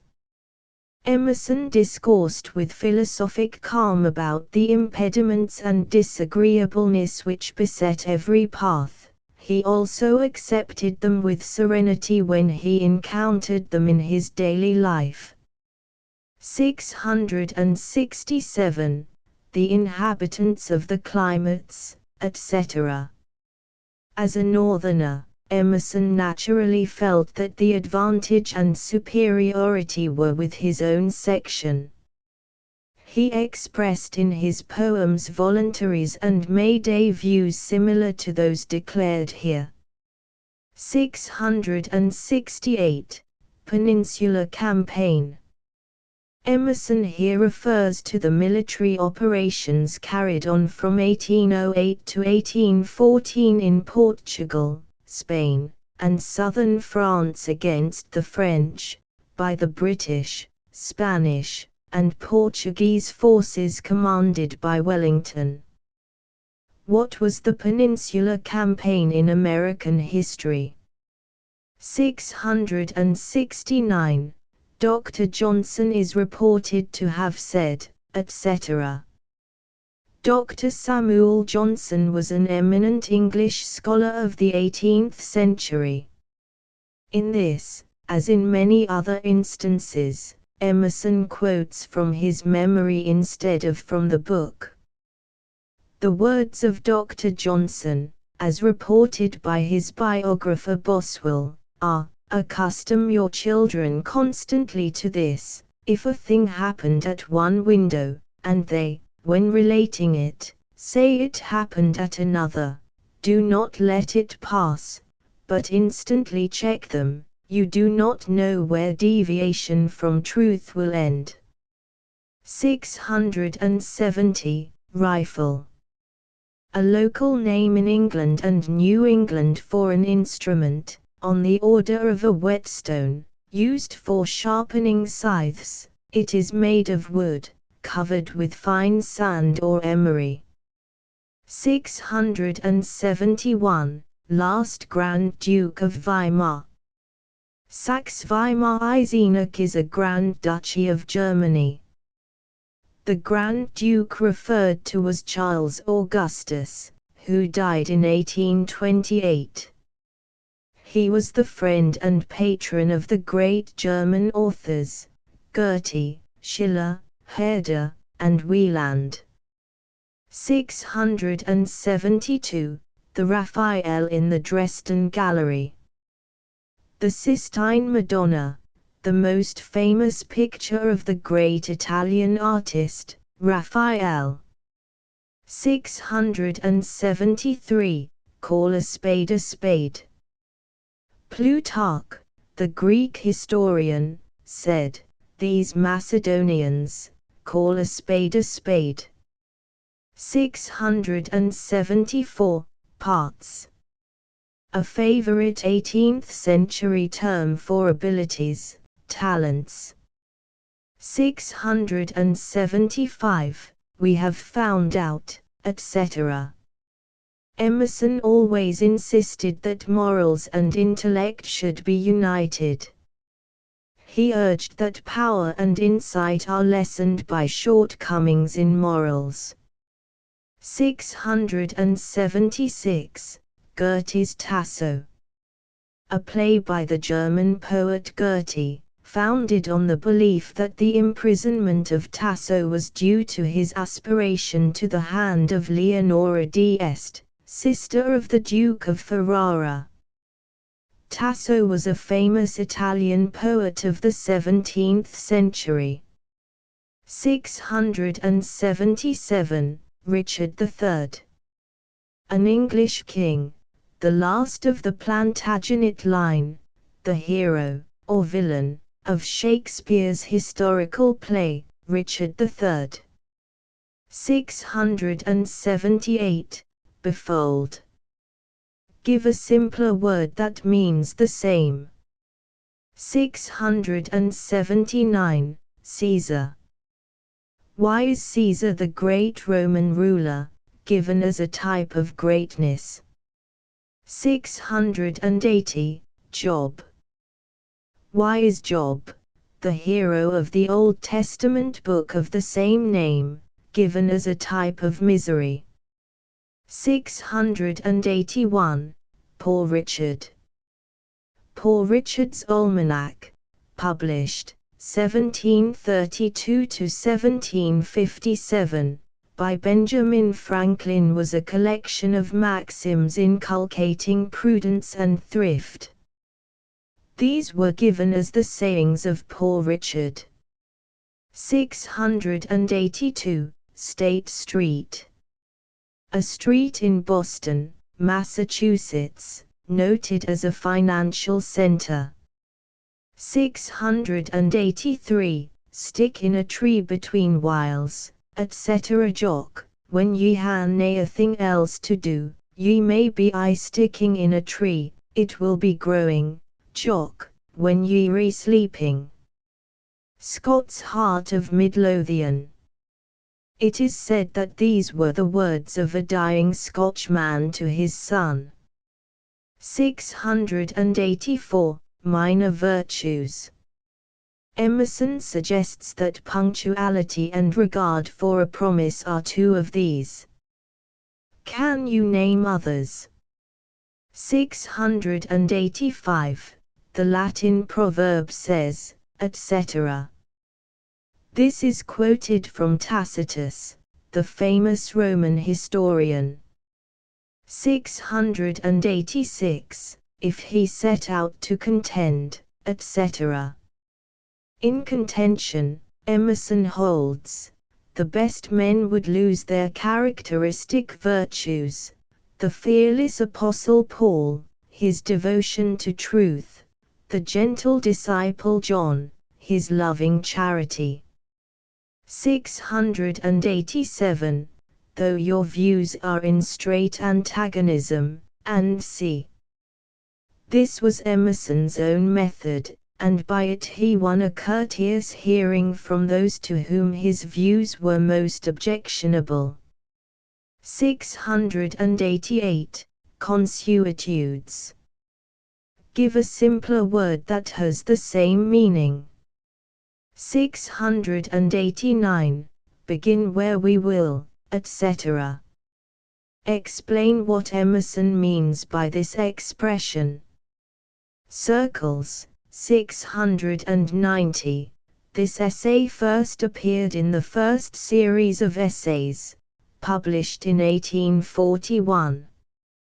Unlike most of the other essays in the volume, no earlier form of it exists, and it was probably not delivered first as a lecture.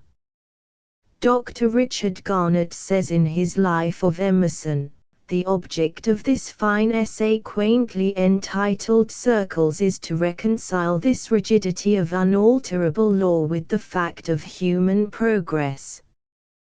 Compensation illustrates one property of a circle, which always returns to the point where it began, but it is no less true that around every circle another can be drawn." Emerson followed his own counsel. He always keeps a reserve of power. His theory of circles reappears without the least verbal indebtedness to himself in the splendid essay on love. 691, Saint Augustine. A celebrated father of the Latin Church, who flourished in the 4th century.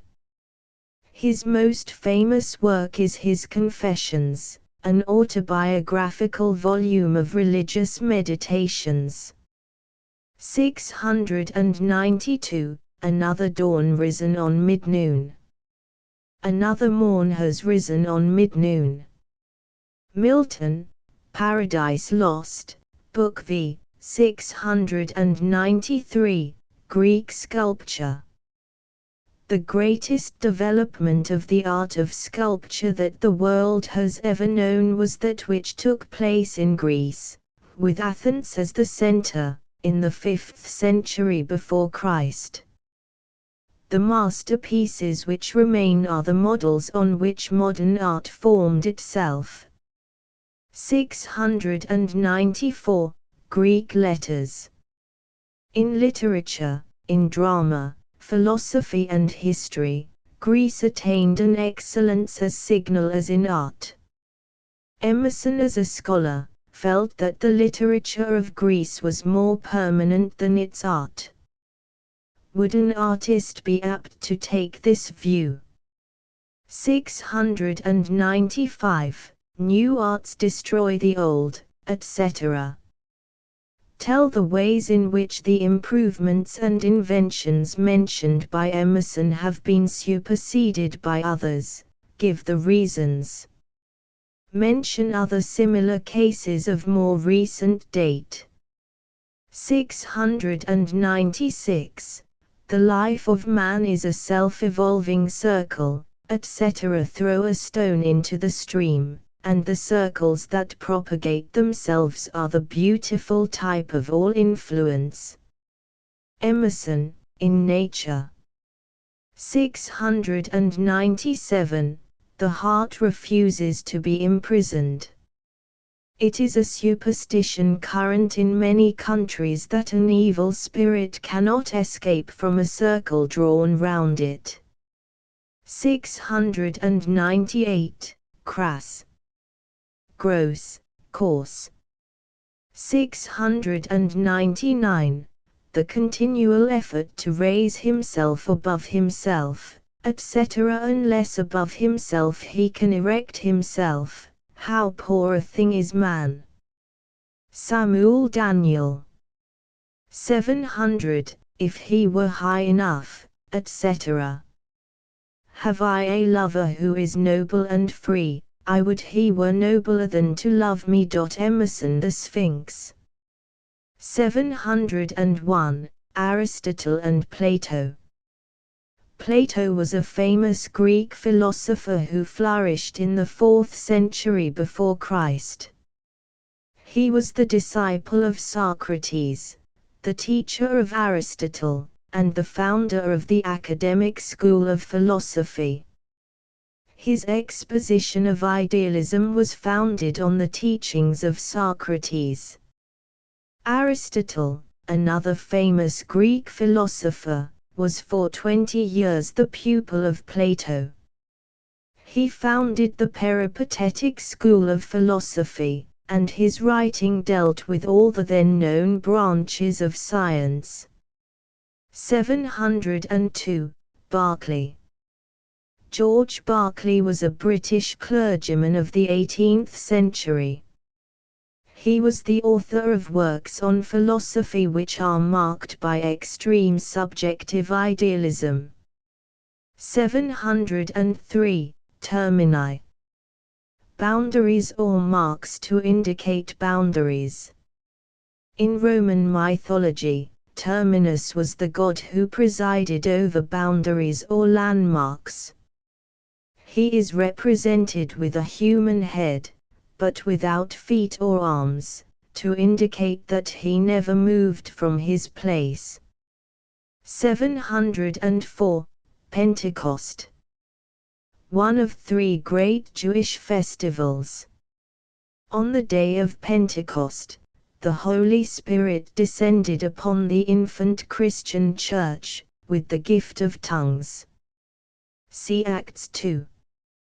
1-20, 705, Hodional. Belonging to our present day. 706, Punic. Of Carthage, a famous ancient city and state of northern Africa. Carthage was the rival of Rome, but was, after long warfare, overcome in the 2nd century before Christ. 707, in like manner, etc. Emerson always urged that in order to get the best from all, one must pass from affairs to thought, society to solitude, books to nature. See thou bring not to field or stone the fancies found in books, leave author's eyes, and fetch your own, to brave the landscape's look. Emerson, Waldo Emerson. 708, Petrarch. See note 563. 709, Ariosto. A famous Italian author of the 16th century, who wrote comedies, satires, and a metrical romance, Orlando Furioso. 710, Then shall also the sun, etc. See 1 Corinthians 15. 28. Does Emerson quote the passage verbatim? 711. These manifold tenacious qualities, etc. It is remarked of Emerson that the idea of the symbolism of nature which he received from Plato, was the source of much of his pleasure in Swedenborg, the Swedish mystic philosopher. Emerson says in his volume on nature, the noblest ministry of nature is to stand as an apparition of God. 712. Forgive his crimes, etc. This is quoted from Night Thoughts by the English didactic poet, Edward Young. 713. Pyrrhonism.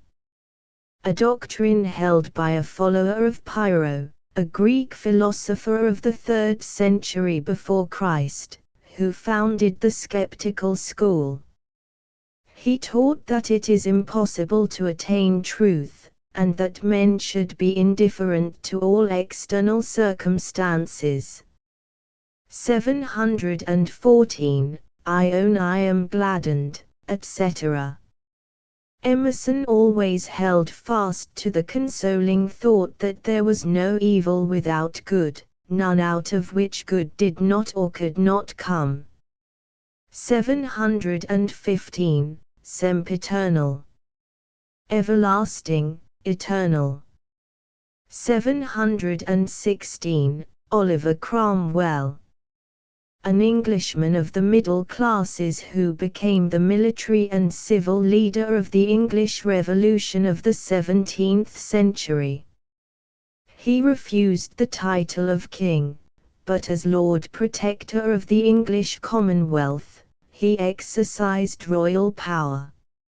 Nature by R. W. Emerson. Contents Introduction 1 Chapter I Nature 8 Chapter 2 Commodity 10 Chapter 3 Beauty 13 Chapter 4 Language 23 Chapter V Discipline 34 Chapter 6 Idealism 45 Chapter 7 Spirit 59 Chapter 8. Prospects 64 The Conduct of Life by R. W. Emerson. Contents: Fate, Power, Wealth, Culture, Behavior, Worship, Considerations by the Way, Beauty, Illusions. English Trays by Ralph Waldo Emerson. Contents: Chapter I First Visit to England. Chapter 2 Voyage to England. Chapter 3 Land. Chapter 4 Race. Chapter Viability. Chapter 6 Manners. Chapter 7 Truth. Chapter 8 Character. Chapter 9 Cockine. Chapter X Wealth. Chapter 11 Aristocracy. Chapter 12 Universities. Chapter 13 Religion. Chapter 14 Literature. Chapter 15 The Times. Chapter 16 Stonehenge. Chapter 17 Personal. Chapter 18 Result. Chapter 19 Speech at Manchester. End of the Project Gutenberg ebook. Index of the Project Gutenberg works of Ralph Waldo Emerson. Updated editions will replace the previous one, the old editions will be renamed. Creating the works from print editions not protected by U.S. copyright law means that no one owns a United States copyright in these works, so the Foundation, and you, can copy and distribute it in the United States without permission and without paying copyright royalties.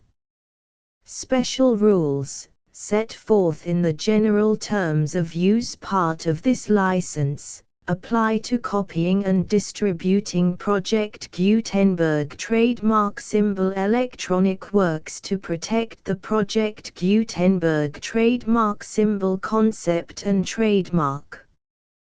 Project Gutenberg is a registered trademark, and may not be used if you charge for an ebook, except by following the terms of the trademark license, including paying royalties for use of the Project Gutenberg trademark.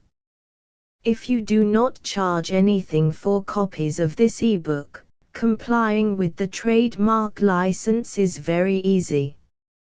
You may use this ebook for nearly any purpose, such as creation of derivative works, reports, performances and research. Project Gutenberg ebooks may be modified and printed and given away. You may do practically anything in the United States with ebooks not protected by U.S. copyright law. Redistribution is subject to the trademark license, especially commercial redistribution. Start. Full license. The full Project Gutenberg license. Please read this before you distribute or use this work to protect the Project Gutenberg trademark symbol. Mission of promoting the free distribution of electronic works. By using or distributing this work, or any other work associated in any way with the phrase Project Gutenberg, you agree to comply with all the terms of the full Project Gutenberg trademark symbol license available with this file or online at www.gutenberg.org/license. Section 1. General Terms of Use and Redistributing Project Gutenberg Trademark Symbol Electronic Works 1.0 By reading or using any part of this Project Gutenberg trademark symbol electronic work, you indicate that you have read, understand, agree to and accept all the terms of this license and intellectual property, trademark/copyright, agreement. If you do not agree to abide by all the terms of this agreement, you must cease using and return or destroy all copies of Project Gutenberg trademark symbol electronic works in your possession. If you paid a fee for obtaining a copy of or access to a Project Gutenberg trademark symbol electronic work and you do not agree to be bound by the terms of this agreement, you may obtain a refund from the person or entity to whom you paid the fee as set forth in paragraph 1.e.8. 1.b Project Gutenberg is a registered trademark. It may only be used on or associated in any way with an electronic work by people who agree to be bound by the terms of this agreement. There are a few things that you can do with most Project Gutenberg trademark symbol electronic works even without complying with the full terms of this agreement. See paragraph 1.c below. There are a lot of things you can do with Project Gutenberg trademark symbol electronic works if you follow the terms of this agreement and help preserve free future access to Project Gutenberg trademark symbol electronic works. See paragraph 1.e below. 1.c. The Project Gutenberg Literary Archive Foundation, the Foundation or PGLAF, owns a compilation copyright in the collection of Project Gutenberg trademark symbol electronic works. Nearly all the individual works in the collection are in the public domain in the United States. If an individual work is unprotected by copyright law in the United States and you are located in the United States, we do not claim a right to prevent you from copying, distributing, performing, displaying or creating derivative works based on the work as long as all references to Project Gutenberg are removed. Of course, we hope that you will support the Project Gutenberg trademark symbol mission of promoting free access to electronic works by freely sharing Project Gutenberg trademark symbol works in compliance with the terms of this agreement for keeping the Project Gutenberg trademark symbol name associated with the work.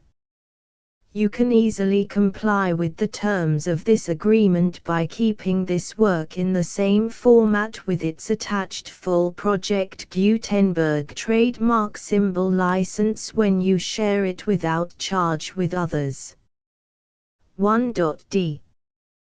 The copyright laws of the place where you are located also govern what you can do with this work.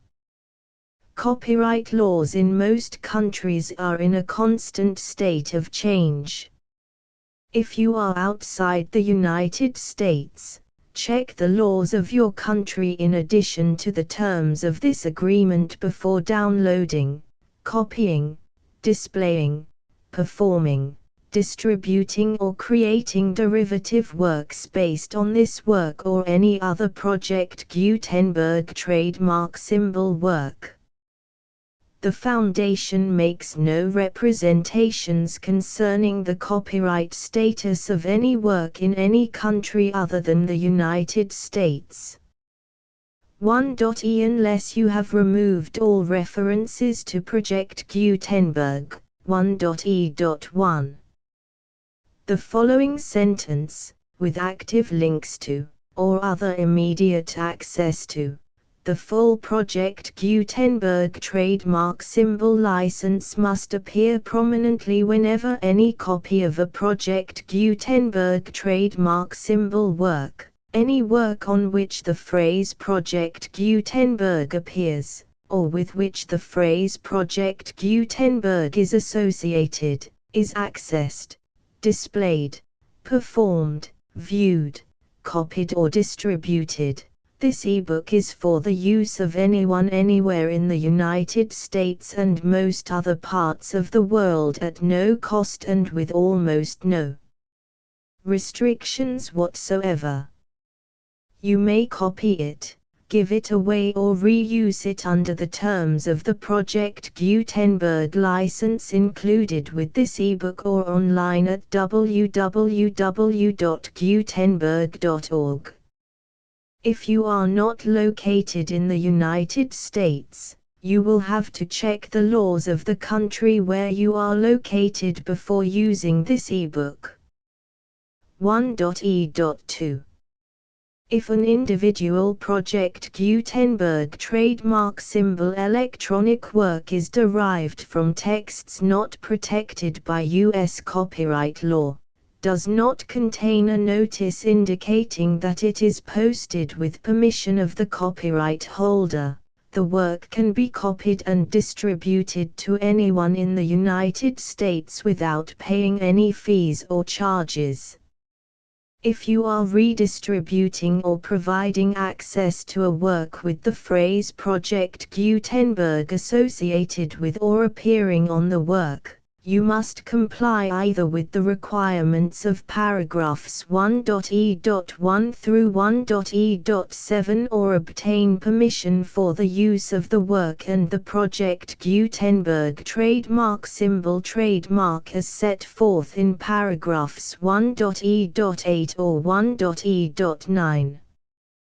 1.e.3 If an individual Project Gutenberg trademark symbol electronic work is posted with the permission of the copyright holder, your use and distribution must comply with both paragraphs 1.e.1 through 1.e.7 and any additional terms imposed by the copyright holder. Additional terms will be linked to the Project Gutenberg trademark symbol license for all works posted with the permission of the copyright holder found at the beginning of this work.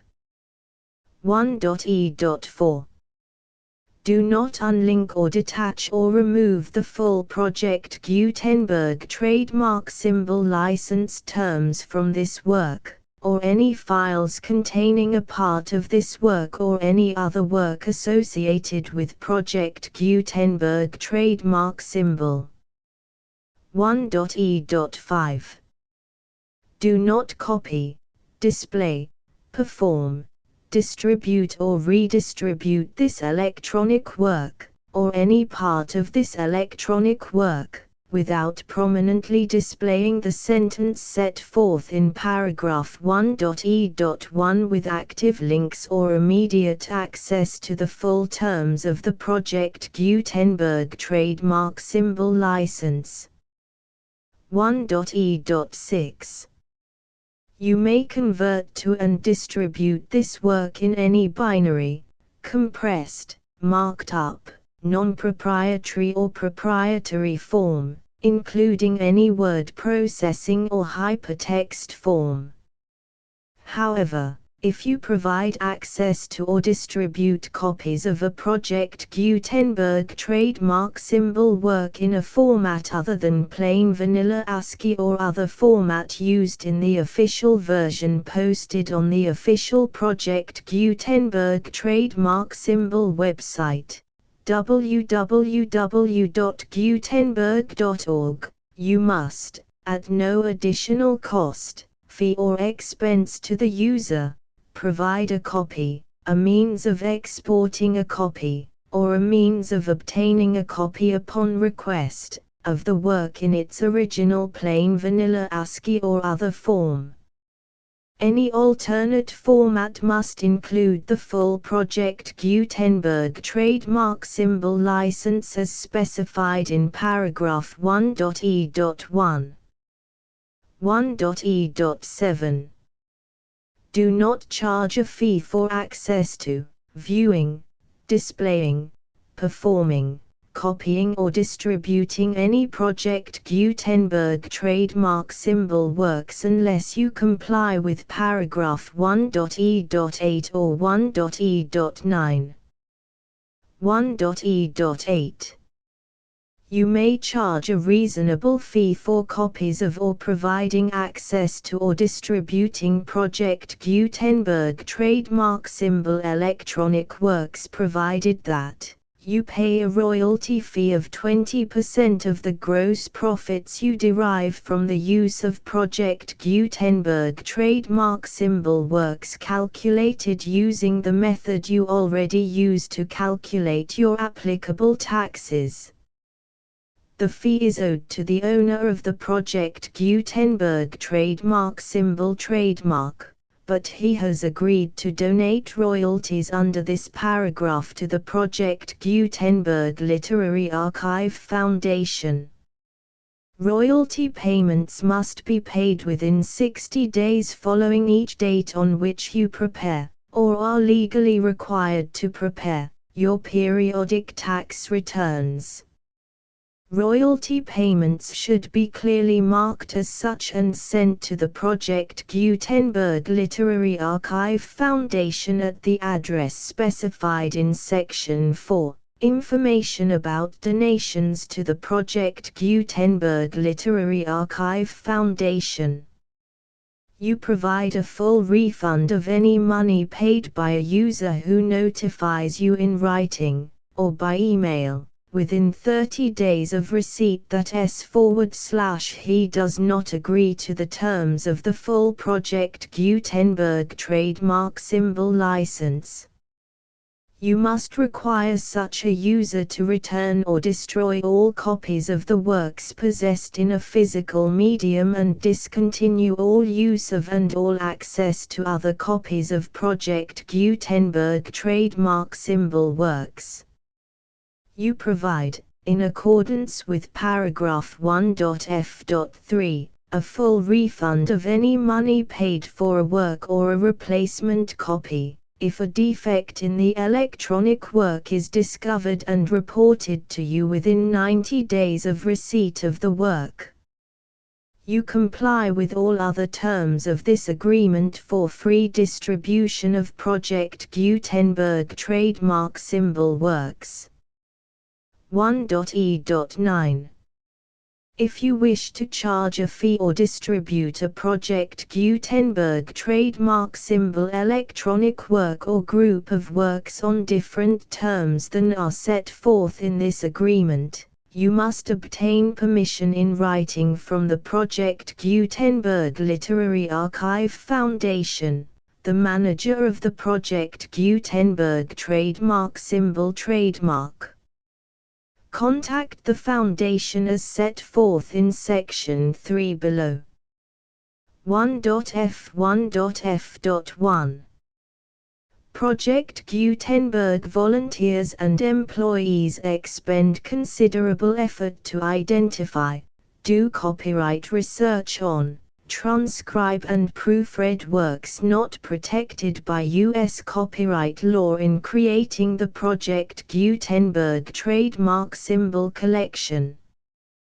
Despite these efforts, Project Gutenberg trademark symbol electronic works, and the medium on which they may be stored, may contain defects such as, but not limited to, incomplete, inaccurate or corrupt data, transcription errors, a copyright or other intellectual property infringement, a defective or damaged disk or other medium, a computer virus, or computer codes that damage or cannot be read by your equipment. 1.f.2. Limited warranty, disclaimer of damages, except for the right of replacement or refund described in paragraph 1.f.3, the Project Gutenberg Literary Archive Foundation, the owner of the Project Gutenberg trademark symbol trademark, and any other party distributing a Project Gutenberg trademark symbol electronic work under this agreement, disclaim all liability to you for damages, costs and expenses, including legal fees. You agree that you have no remedies for negligence, strict liability, breach of warranty or breach of contract except those provided in paragraph 1.f.3. You agree that the foundation, the trademark owner, and any distributor under this agreement will not be liable to you for actual, direct, indirect, consequential, punitive or incidental damages even if you give notice of the possibility of such damage. 1.f.3. Limited right of replacement or refund. If you discover a defect in this electronic work within 90 days of receiving it, you can receive a refund of the money, if any, you paid for it by sending a written explanation to the person you received the work from. If you received the work on a physical medium, you must return the medium with your written explanation. The person or entity that provided you with the defective work may elect to provide a replacement copy in lieu of a refund. If you received the work electronically, the person or entity providing it to you may choose to give you a second opportunity to receive the work electronically in lieu of a refund. If the second copy is also defective, you may demand a refund in writing without further opportunities to fix the problem. 1.f.4. Except for the limited right of replacement or refund set forth in paragraph 1.f.3, this work is provided to you as is, with no other warranties of any kind, express or implied, including but not limited to warranties of merchantability or fitness for any purpose. 1.f.5. Some states do not allow disclaimers of certain implied warranties or the exclusion or limitation of certain types of damages. If any disclaimer or limitation set forth in this agreement violates the law of the state applicable to this agreement, the agreement shall be interpreted to make the maximum disclaimer or limitation permitted by the applicable state law. The invalidity or unenforceability of any provision of this agreement shall not void the remaining provisions. 1.f.6. Indemnity. You agree to indemnify and hold the foundation, the trademark owner, any agent or employee of the foundation, anyone providing copies of Project Gutenberg trademark symbol electronic works in accordance with this agreement, and any volunteers associated with the production, promotion and distribution of Project Gutenberg trademark symbol electronic works, harmless from all liability, costs and expenses, including legal fees, that arise directly or indirectly from any of the following which you do or cause to occur. A. Distribution of this or any Project Gutenberg trademark symbol work. B. Alteration, modification, or additions or deletions to any Project Gutenberg trademark symbol work, and C. Any defect you cause. Section 2.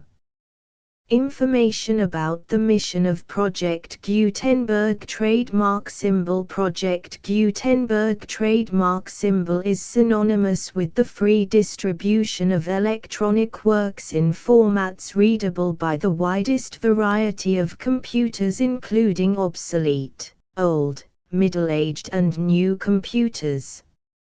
It exists because of the efforts of hundreds of volunteers and donations from people in all walks of life.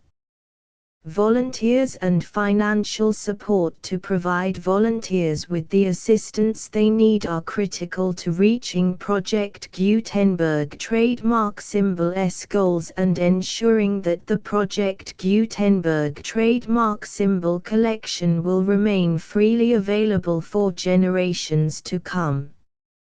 In 2001, the Project Gutenberg Literary Archive Foundation was created to provide a secure and permanent future for Project Gutenberg trademark symbol and future generations. To learn more about the Project Gutenberg Literary Archive Foundation and how your efforts and donations can help, see sections 3 and 4 and the Foundation information page at www.gutenberg.org. Section 3. Information about the Project Gutenberg Literary Archive Foundation. The Project Gutenberg Literary Archive Foundation is a non-profit 501(c)(3) educational corporation organized under the laws of the state of Mississippi and granted tax-exempt status by the Internal Revenue Service. The Foundation's IN or Federal Tax Identification Number is 64-6221541. Contributions to the Project Gutenberg Literary Archive Foundation are tax-deductible to the full extent permitted by U.S. federal laws and your state's laws. The Foundation's business office is located at 809 North 1500 West, Salt Lake City, UT 84116. 801-596-1887. Email contact links and up-to-date contact information can be found at the Foundation's website and official page at www.gutenberg.org/contact section 4. Information about donations to the Project Gutenberg Literary Archive Foundation. Project Gutenberg trademark symbol depends upon and cannot survive without widespread public support and donations to carry out its mission of increasing the number of public domain and licensed works that can be freely distributed in machine-readable form accessible by the widest array of equipment including outdated equipment. Many small donations, $1 to $5,000, are particularly important to maintaining tax-exempt status with the IRS. The Foundation is committed to complying with the laws regulating charities and charitable donations in all 50 states of the United States. Compliance requirements are not uniform and it takes a considerable effort, much paperwork and many fees to meet and keep up with these requirements. We do not solicit donations in locations where we have not received written confirmation of compliance. To send donations or determine the status of compliance for any particular state, visit www.gutenberg.org/donate. While we cannot and do not solicit contributions from states where we have not met the solicitation requirements, we know of no prohibition against accepting unsolicited donations from donors in such states who approach us with offers to donate. International donations are gratefully accepted, but we cannot make any statements concerning tax treatment of donations received from outside the United States. U.S. laws alone swamp our small staff. Please check the Project Gutenberg web pages for current donation methods and addresses. Donations are accepted in a number of other ways, including checks, online payments and credit card donations. To donate, please visit www.gutenberg.org/donate. Section 5.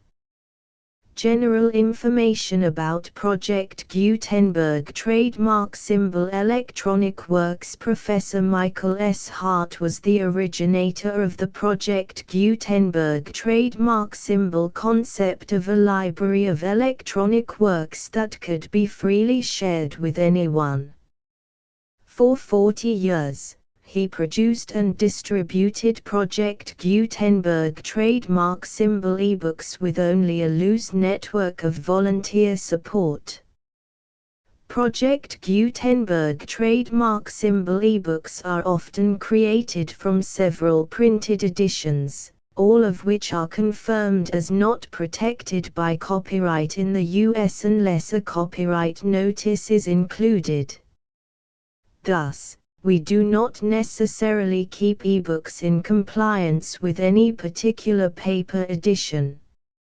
Most people start at our website, which has the main PG search facility, www.gutenberg.org.